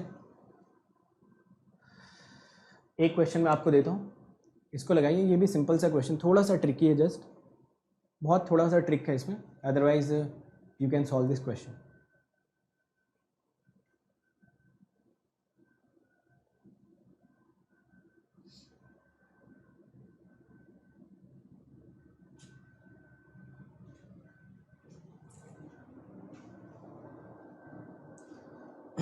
हाँ स्ट्रैटेजी वीडियोस भी बनाएंगे यार बहुत ही जल्दी, स्ट्रैटेजी वीडियोस, ये सारी चीज़ें लाइन अप है, तो maybe within the next week you will get all the things, ठीक है। रॉकेट साइंस यार बहुत हार्ड होता है, अगर आप IIT कानपुर में जाओगे ना, तो IIT कानपुर में एक अलग से पूरा का पूरा एविएशन, मुझे नहीं लगता शायद किसी और IIT में, आई एम नॉट श्योर यार ना, बट IIT कानपुर में क्योंकि मैंने देखा है इस वजह से मैं जानता हूँ, तो वहाँ पे ना एविएशन वालों का एक पूरा अलग से ब्रांच होता है, मतलब वो वाकई में पूरी की पूरी पढ़ाई करते हैं कि कैसे एक प्लेन उड़ता है, कैसे मतलब एविएशन से रिलेटेड चीज़ें होती हैं, कैसे हवा में ड्रैग होता है, क्या क्या बनता है, बहुत सारे वो लोग मॉडल्स वगैरह बनाते हैं, तो बड़ा इंटरेस्टिंग होता है। और रॉकेट साइंस तो छोड़ो यार, यही सब कितना टफ लग रहा है ना, जो हम लोग नॉर्मल पढ़ाई करते हैं KVL KCL सीखने में हमको कितना ज़्यादा टाइम लग जाता है, क्योंकि हमें आता नहीं है ना, तो कोई सिखाता है, धीरे धीरे प्रैक्टिस करते हैं, 4 साल बीटेक करते हैं, फिर तैयारी करते हैं, फिर सीखते हैं, धीरे धीरे करके सीखते हैं। तो रॉकेट साइंस तो बहुत ही बड़ी चीज़ हो गई। रॉकेट साइंस अगर आपको सीखना है तो आपको निकालना पड़ेगा इसरो का एग्ज़ाम, ठीक है। इसरो का एग्ज़ाम निकालो, और वो भी इसरो में आप डिपेंड करता है कि आपकी पोस्टिंग कहाँ पे हुई है, तो मतलब अगर आपका हेडक्वार्टर में पोस्टिंग हो जाती है जहाँ पे आपको आपकी टेक्निकल हेल्प ली जाती है, तो फिर धीरे धीरे आप रॉकेट साइंस सीख सकते हो, ठीक है। तो सारे ही साइंस डिफ़िकल्ट होते हैं यार।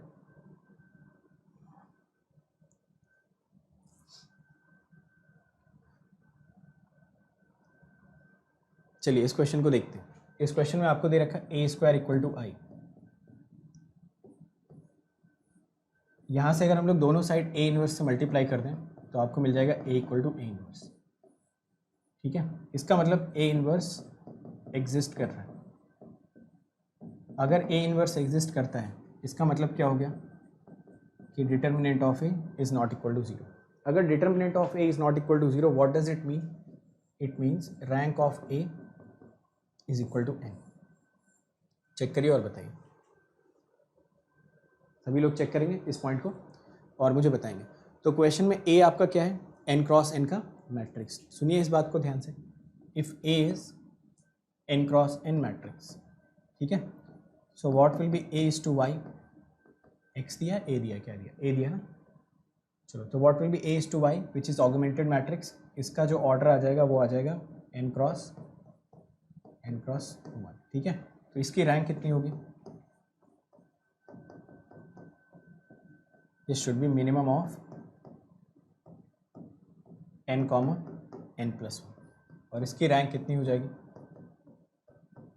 मिनिमम ऑफ n, n, और इसकी रैंक तो आप डिफाइन ही कर चुके हो क्योंकि इन्वर्स एग्जिस्ट कर रहा है, तो इसकी रैंक तो n ही होनी चाहिए, ठीक है। यहाँ से आपको क्या मिलेगा, आपको मिलेगा rank a is to Y is less than और इक्वल टू n,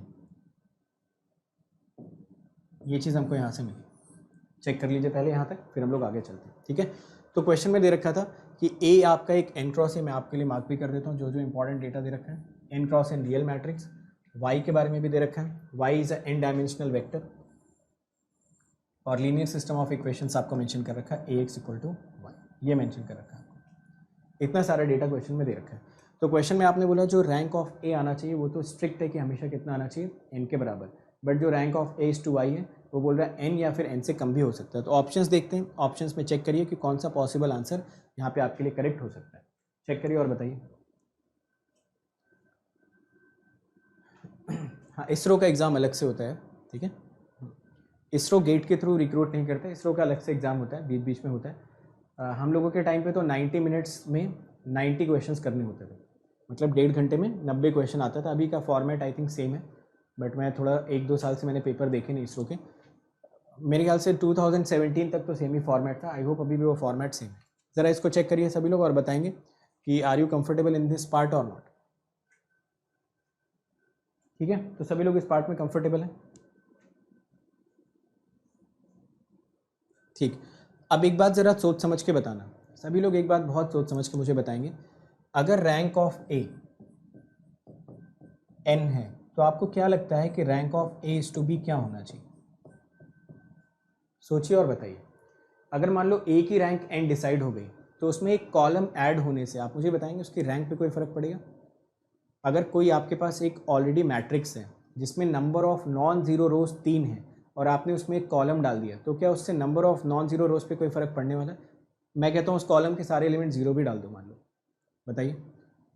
एक कॉमन सेंस एक चीज़ आप मुझे सोच के बताइए, आपके पास एक मैट्रिक्स है, ठीक है, उस मैट्रिक्स के 3 रोज क्या है, नॉन जीरो, आपने उसमें एक कॉलम ला के अलग से डाल दिया, तो आप मुझे बताना उससे नंबर ऑफ नॉन जीरो रोज पे भी कोई फ़र्क पड़ने वाला है? दूर दूर तक कोई फ़र्क नहीं पड़ने वाला। इसका मतलब जब भी रैंक ऑफ ए डिसाइड हो गई n है तो रैंक ऑफ ए बी को n होना ही पड़ेगा, इसके पास दूसरा कोई ऑप्शन है नहीं। और अगर दोनों बराबर हो गए, अगर रैंक ऑफ ए और रैंक ऑफ ए बी बराबर हो गए, साथ में ये नंबर ऑफ वेरिएबल्स के बराबर हो गए, तो यहाँ पे एक ही सॉल्यूशन एग्जिस्ट कर सकता है, दैट इज यूनिक सॉल्यूशन। समझ आ गया ना? तो आप यहाँ से एक कॉन्सेप्ट ये भी घर लेके जा सकते हो कि जब भी आप रैंक ए डिसाइड कर लेते हो, ए की रैंक अगर कैलकुलेट हो चुकी है, तो कभी भी आप रैंक ऑफ ए बी को आप हमेशा रैंक ऑफ ए बी को सेम रैंक से असाइन कर सकते हो, ठीक है। तो जो ए की रैंक अगर निकाल चुके हो तो हमेशा वही आपकी रैंक ऑफ ए बी भी हो जाएगी, प्रोवाइडेड जो रैंक ऑफ ए आ रही हो वो हमेशा नंबर ऑफ वेरिएबल के बराबर आ रही हो, ठीक है। तो जब भी आपकी rank of A number of variables के बराबर आती है या जब भी आपकी रैंक ऑफ ए मैक्सिमम आती है तो वही आपकी रैंक ऑफ ए बी भी हो जाती है। इसी को अगर मैं थोड़ा सा और सिंपल भाषा में पुट करूँ तो मैं ऐसा बोल सकता हूँ कि अगर आपका n क्रॉस n के मैट्रिक्स में rank of A is n तो रैंक ऑफ ए बी भी n हो जाएगा, ठीक है। तो ये तभी ये प्रॉपर्टी लगाना जब रैंक हमेशा किसके बराबर आ जाए, ऑर्डर के बराबर या नंबर ऑफ वेरिएबल्स के बराबर। समझ आ गया ना सबको ये concept? So I hope you are understanding this concept जो मैं आपको समझा रहा हूँ कि अगर एक n क्रॉस n के मैट्रिक्स की रैंक n है तो a इज टू बी की भी रैंक n हो जाएगी, ठीक है। समझ आ गया सबको? वाई नॉट इनफाइनाइट इसलिए मैंने बोला ना, क्योंकि ज़रा देखिए इन्फिनिटी इसलिए नहीं होगा क्योंकि rank of A is always equal to rank of A B is equal to number of variables, ठीक है। इस वजह से ये यूनिक सॉल्यूशन हो गया। अगर यही लेस देन n होता, अगर यही आपका लेस देन n होता तो उस केस में आप बोल सकते थे इनफाइनाइट नंबर ऑफ सॉल्यूशंस। समझ आ गया ना? तो ये तो मैंने स्टार्टिंग में ही बताया, शायद आप स्टार्टिंग में प्रेजेंट नहीं थे, इस वजह से आप इसका आंसर कर नहीं पा रहे हो। तो देखो rank of A is equal to rank of A B is equal to n, और यहाँ पे लेस देन n होता है तो आपका इनफाइनाइट नंबर ऑफ सॉल्यूशंस आ जाते हैं। तो पहले तो आप मुझे ये बताइए सभी लोग कमेंट सेक्शन में कि कितने लोगों को ये कॉन्सेप्ट समझ में आ रहा है जो मैं बोल रहा हूँ कि अगर n क्रॉस n का एक मैट्रिक्स दे रखा है और उसकी रैंक n है तो A/B या ऑगमेंटेड मैट्रिक्स की रैंक भी हमेशा कितनी हो जाएगी, हमेशा A हो जाएगी। समझ आ गया? तो जल्दी बता दो यार, फिर अगले क्वेश्चन पे चलते हैं।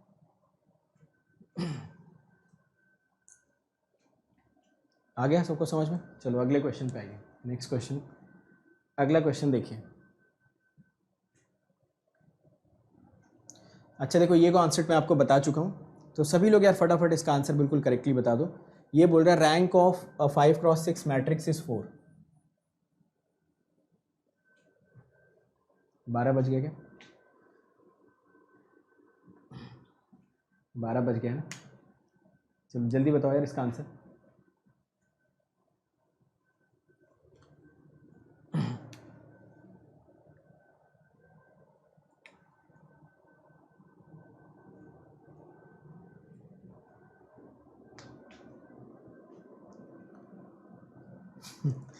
अदनान यार, तुम 1 घंटे से बस ये बोल रहे हो नींद आ रही है और तुम सो नहीं रहे हो, इसका मतलब क्या समझा जाए? इसका मतलब ये समझा जाए कि तुम दूसरों को सिर्फ और सिर्फ इंस्पायर कर रहे हो सोने के लिए और तुम्हारा रात भर पढ़ने का प्लान है। मुझे तो ऐसा लगता है ना। मैं भी कभी कभी ऐसा करता था कि अपने दोस्तों को बोल देता था यार मैं सोने जा रहा हूँ, और वो लोग सो जाते थे, फिर मैं रात भर बैठ के पढ़ाई करता था। तो अगर आपका ऐसा कोई प्लान है तो मैं आपके साथ हूँ।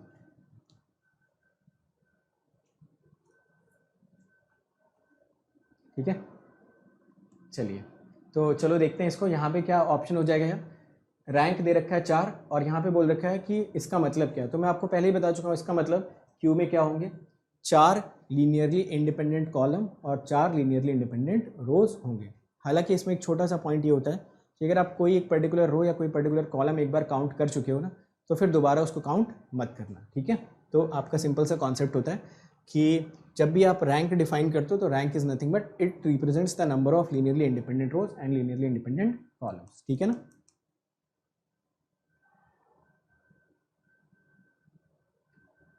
Only possible value of alpha is. चलो यार इसका आंसर फटाफट निकाल दो यार 1 मिनट के अंदर अंदर, है ना? तो क्या, चलो चलो कोई बात नहीं, बस थोड़ा 20 मिनट और करते हैं, थोड़ा सा और हम लोग होल्ड करते हैं। ठीक है, 5-5 मिनट अगर आप थोड़ा थोड़ा बढ़ाते जाओगे ना, 2-2 कदम लोगे, तभी जाके आप मंजिल तक पहुंच पाओगे। चलिए इस क्वेश्चन को करिए सॉल्व, आंसर बताइए।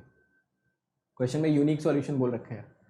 ठीक है, अब कम से कम इस क्वेश्चन में यार मुझसे रो एचलॉन मत लगवाओ, कम से कम इस क्वेश्चन में। और आप लोग तो बहुत जल्दी लगा भी रहे हो रो एचलॉन, तो फटाफट लगाओ और आंसर बताओ।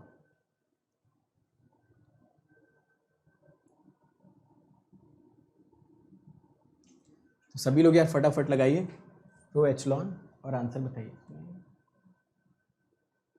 4 + x3 अल्फा x3 दोनों दे रखा है क्या?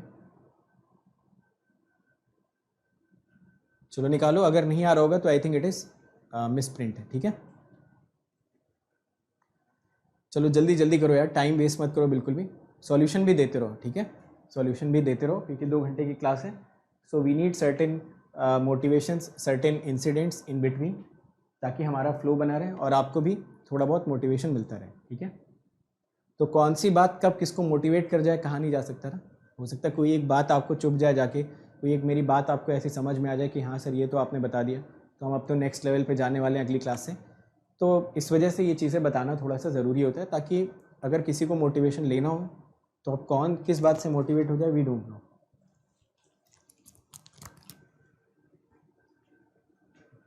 ठीक है, हाँ वही मुझे लग रहा है शायद इसमें ये वाला पॉइंट मिसप्रिंट है यार, लेट मी सी इट।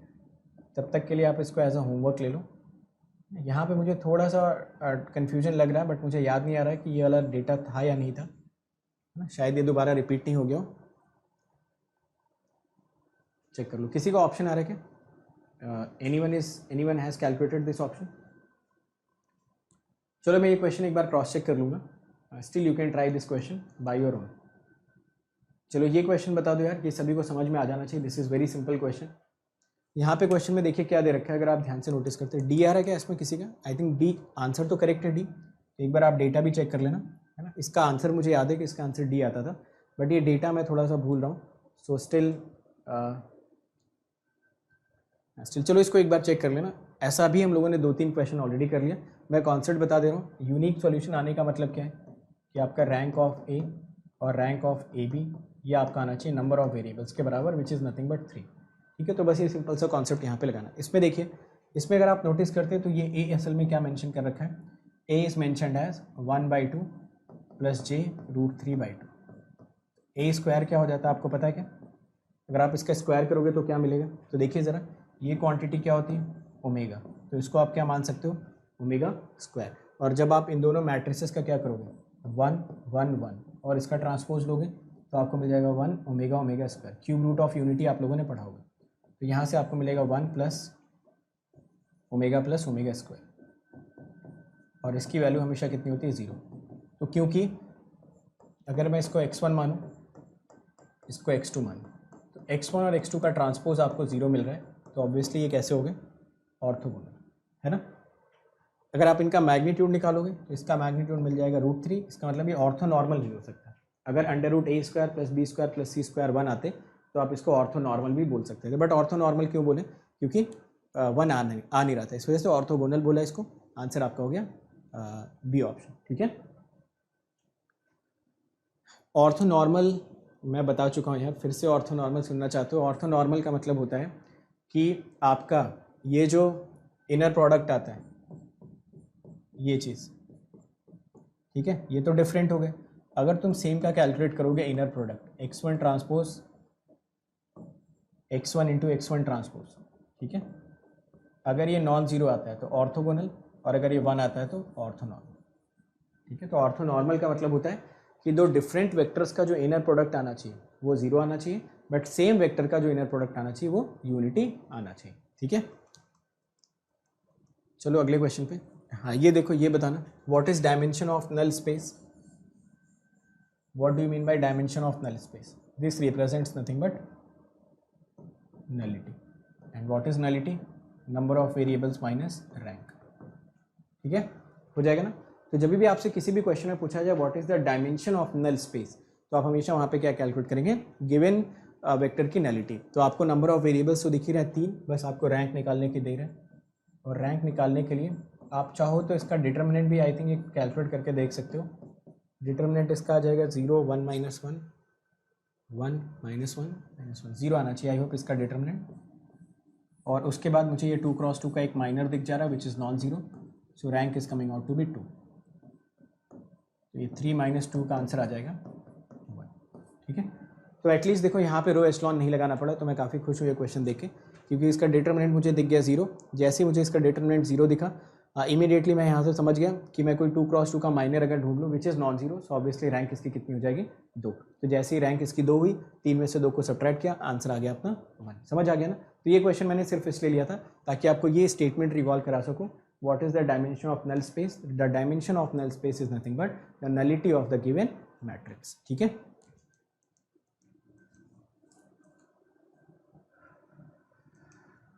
ये क्वेश्चन यार थोड़ा अच्छा क्वेश्चन मैं मानूंगा, तो इस क्वेश्चन के लिए भी आपको मिलते हैं 90 सेकेंड्स, ठीक है। तो विद इन 90 सेकेंड्स आप इस क्वेश्चन को सॉल्व करिए और इस क्वेश्चन का आंसर निकालिए। तो 90 सेकेंड्स के अंदर अंदर ये क्वेश्चन सॉल्व करो और इसका आंसर भी निकालो। 12 तारीख को आपका कॉम्बैट है, कॉम्बैट अटेंड करो, not for the prizes, just for the participation and just for the learning, ठीक है। और अगर बीच में प्राइज़ मिल जाता है तो अच्छी बात है, नहीं मिलता है तो कोई बात नहीं, एटलीस्ट आप वहाँ से सीखिए।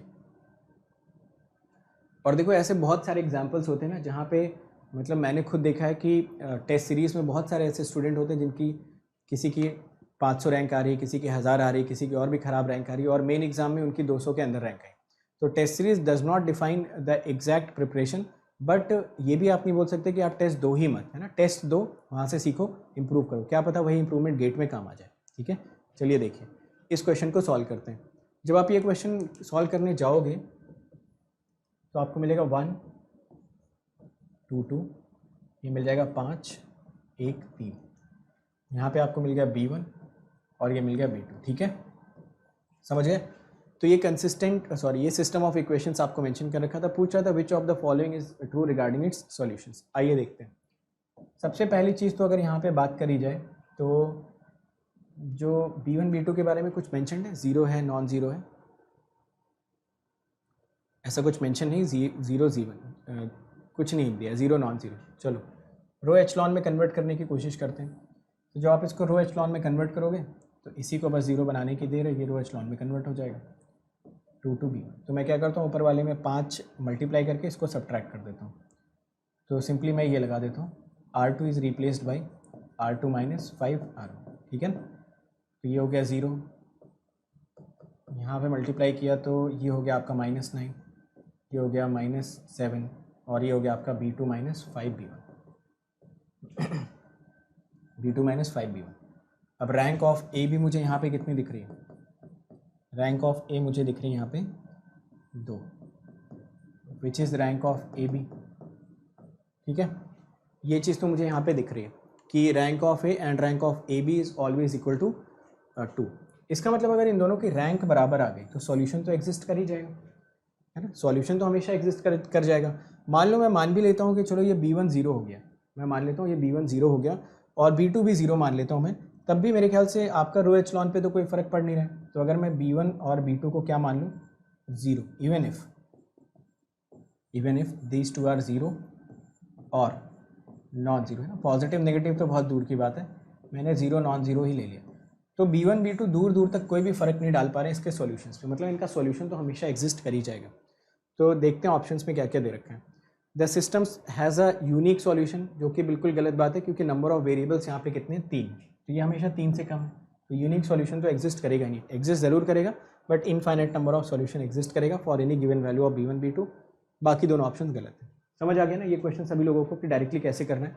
तो हाँ, वो कॉन्सेप्ट लगा सकते हो, number of equations number of variables वाला लगा सकते हैं ना, बट उसमें कुछ कुछ इंपॉर्टेंट पॉइंट्स भी होते हैं। तो मैं बोल रहा हूँ मान लो वो हमें नहीं भी याद है तो भी हम बहुत ईजिली यहाँ से आंसर कैलकुलेट करके बता सकते हैं just by the use of basic calculations, ठीक है। तो कम चीज़ें भी याद रहेंगी तो भी आप ऐसे क्वेश्चंस कर सकते हो। अगर आपने क्रैश कोर्स में देखा होता तो मैंने वहाँ पे आपको 2 रिजल्ट भी दे रखे थे, आपको दे रखे थे। उन दोनों रिजल्ट्स के बेसिस पे भी आप कैलकुलेशन कर सकते थे, but it is not needed, ठीक है। समझ आ गया। देखो फ़र्क तब पड़ता है ना जब ये दोनों 0 हो जाते हैं, समझ रहे हो ना। अगर मान लो यहाँ पे भी 0 होता है, यहाँ पे भी 0 होता है ना, फिर आप बोलते हैं कि जब B2 की वैल्यू 5B1 के बराबर हो जाएगी फिर उस केस में आपके सॉल्यूशंस एग्जिस्ट नहीं करेंगे। बट यहाँ पे क्योंकि ये भी नॉन जीरो है, ये भी नॉन जीरो है, तो हमें ज़्यादा दिक्कत हुई नहीं इस क्वेश्चन का आंसर करने में। इस क्वेश्चन का आंसर बताइए। होमोजीनियस इक्वेशन आपको यहाँ पे मेंशन कर रखी है, ठीक है। तो ये होमोजीनियस इक्वेशन मेंशन कर रखी है, इसका आंसर बताइए।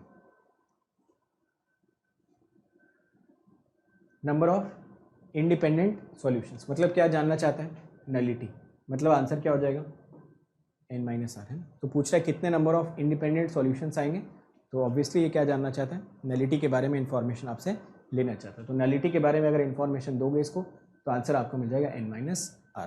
समझ आया। Next question, I think this is the last question है, ये आखिरी क्वेश्चन है या इसके बाद लास्ट क्वेश्चन।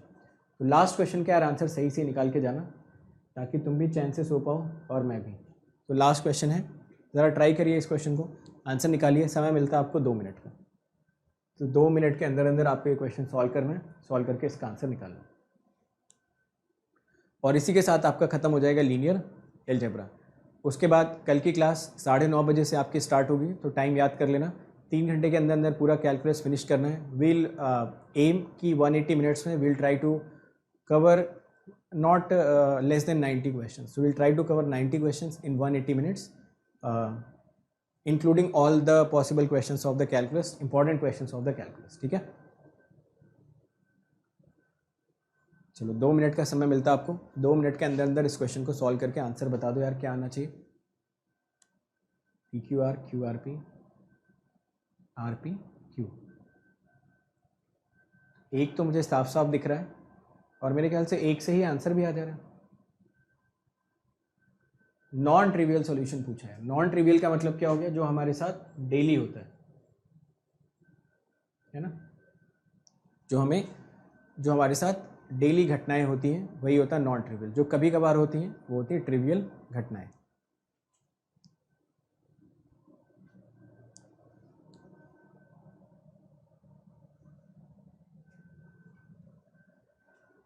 तो मुझे तो यार डायरेक्ट दिख रहा है यहाँ पे एक ऑप्शन दिख रहा है, मतलब एक पार्ट दिख रहा है, उसी पार्ट से क्वेश्चन भी सॉल्व हो जाए, दूसरा पार्ट निकालने की ज़रूरत ही नहीं है। चलो देखते हैं नॉन ट्रिवियल सॉल्यूशन का मतलब क्या हुआ यार. What do you mean bye non trivial solution? Non trivial solution मतलब जो डेली होता है, जो इनफाइनाइट है. ठीक है, साथ के साथ ये होमोजीनियस है, तो आप बोलोगे रैंक ऑफ ए चाहिए n से कम, मतलब डिटर्मिनेंट ऑफ ए चाहिए 0. तो डिटर्मिनेंट ऑफ ए अगर 0 चाहिए तो यहाँ पे आप लिखोगे P Q R P Q equal to 0 है ना. अब डिटर्मिनेंट अगर आप कैलकुलेट करना चाहते हो तो फर्स्ट कॉलम को रिप्लेस करो. C1 is replaced by C1 plus C2 plus C3. अगर आप ऐसा कर दोगे तो आपको ये मिलने वाला P plus Q plus R. यहाँ से भी क्या मिल जाएगा P plus Q plus R. यहाँ से भी क्या मिल जाएगा P plus Q plus R. एक कॉलम में सारे एलिमेंट कॉमन, इसको उठाओ बाहर करो. इसको बाहर करते हैं आंसर टिक हो जाएगा, दूसरा कैलकुलेट करने की ज़रूरत ही नहीं. जब इसको आप बाहर लोगे तो आप सभी को दिख रहा होगा कि P plus Q plus R equal to 0. But the remaining determinants अगर आप सॉल्व करें तो ऑब्वियसली वहाँ से वही आ जाएगा जो ऑप्शन में दिख रहा है. तो हम क्यों ही सॉल्व करें इसको जब यहाँ से अपना ऑप्शन साफ साफ दिख रहा है. तो ठीक है, तो ये 0 हो जाएगा, तो इसको भी इक्वल टू 0 कर देना. तो मेरे ख्याल से सी ऑप्शन तो करेक्ट दिख रहा है ना. तो इतना भी डिफिकल्ट क्वेश्चन नहीं था. क्वेश्चन आपका सिंपल था. ट्रिवियल का मतलब infinite number of, non trivial का मतलब इनफाइनाइट नंबर ऑफ सॉल्यूशंस.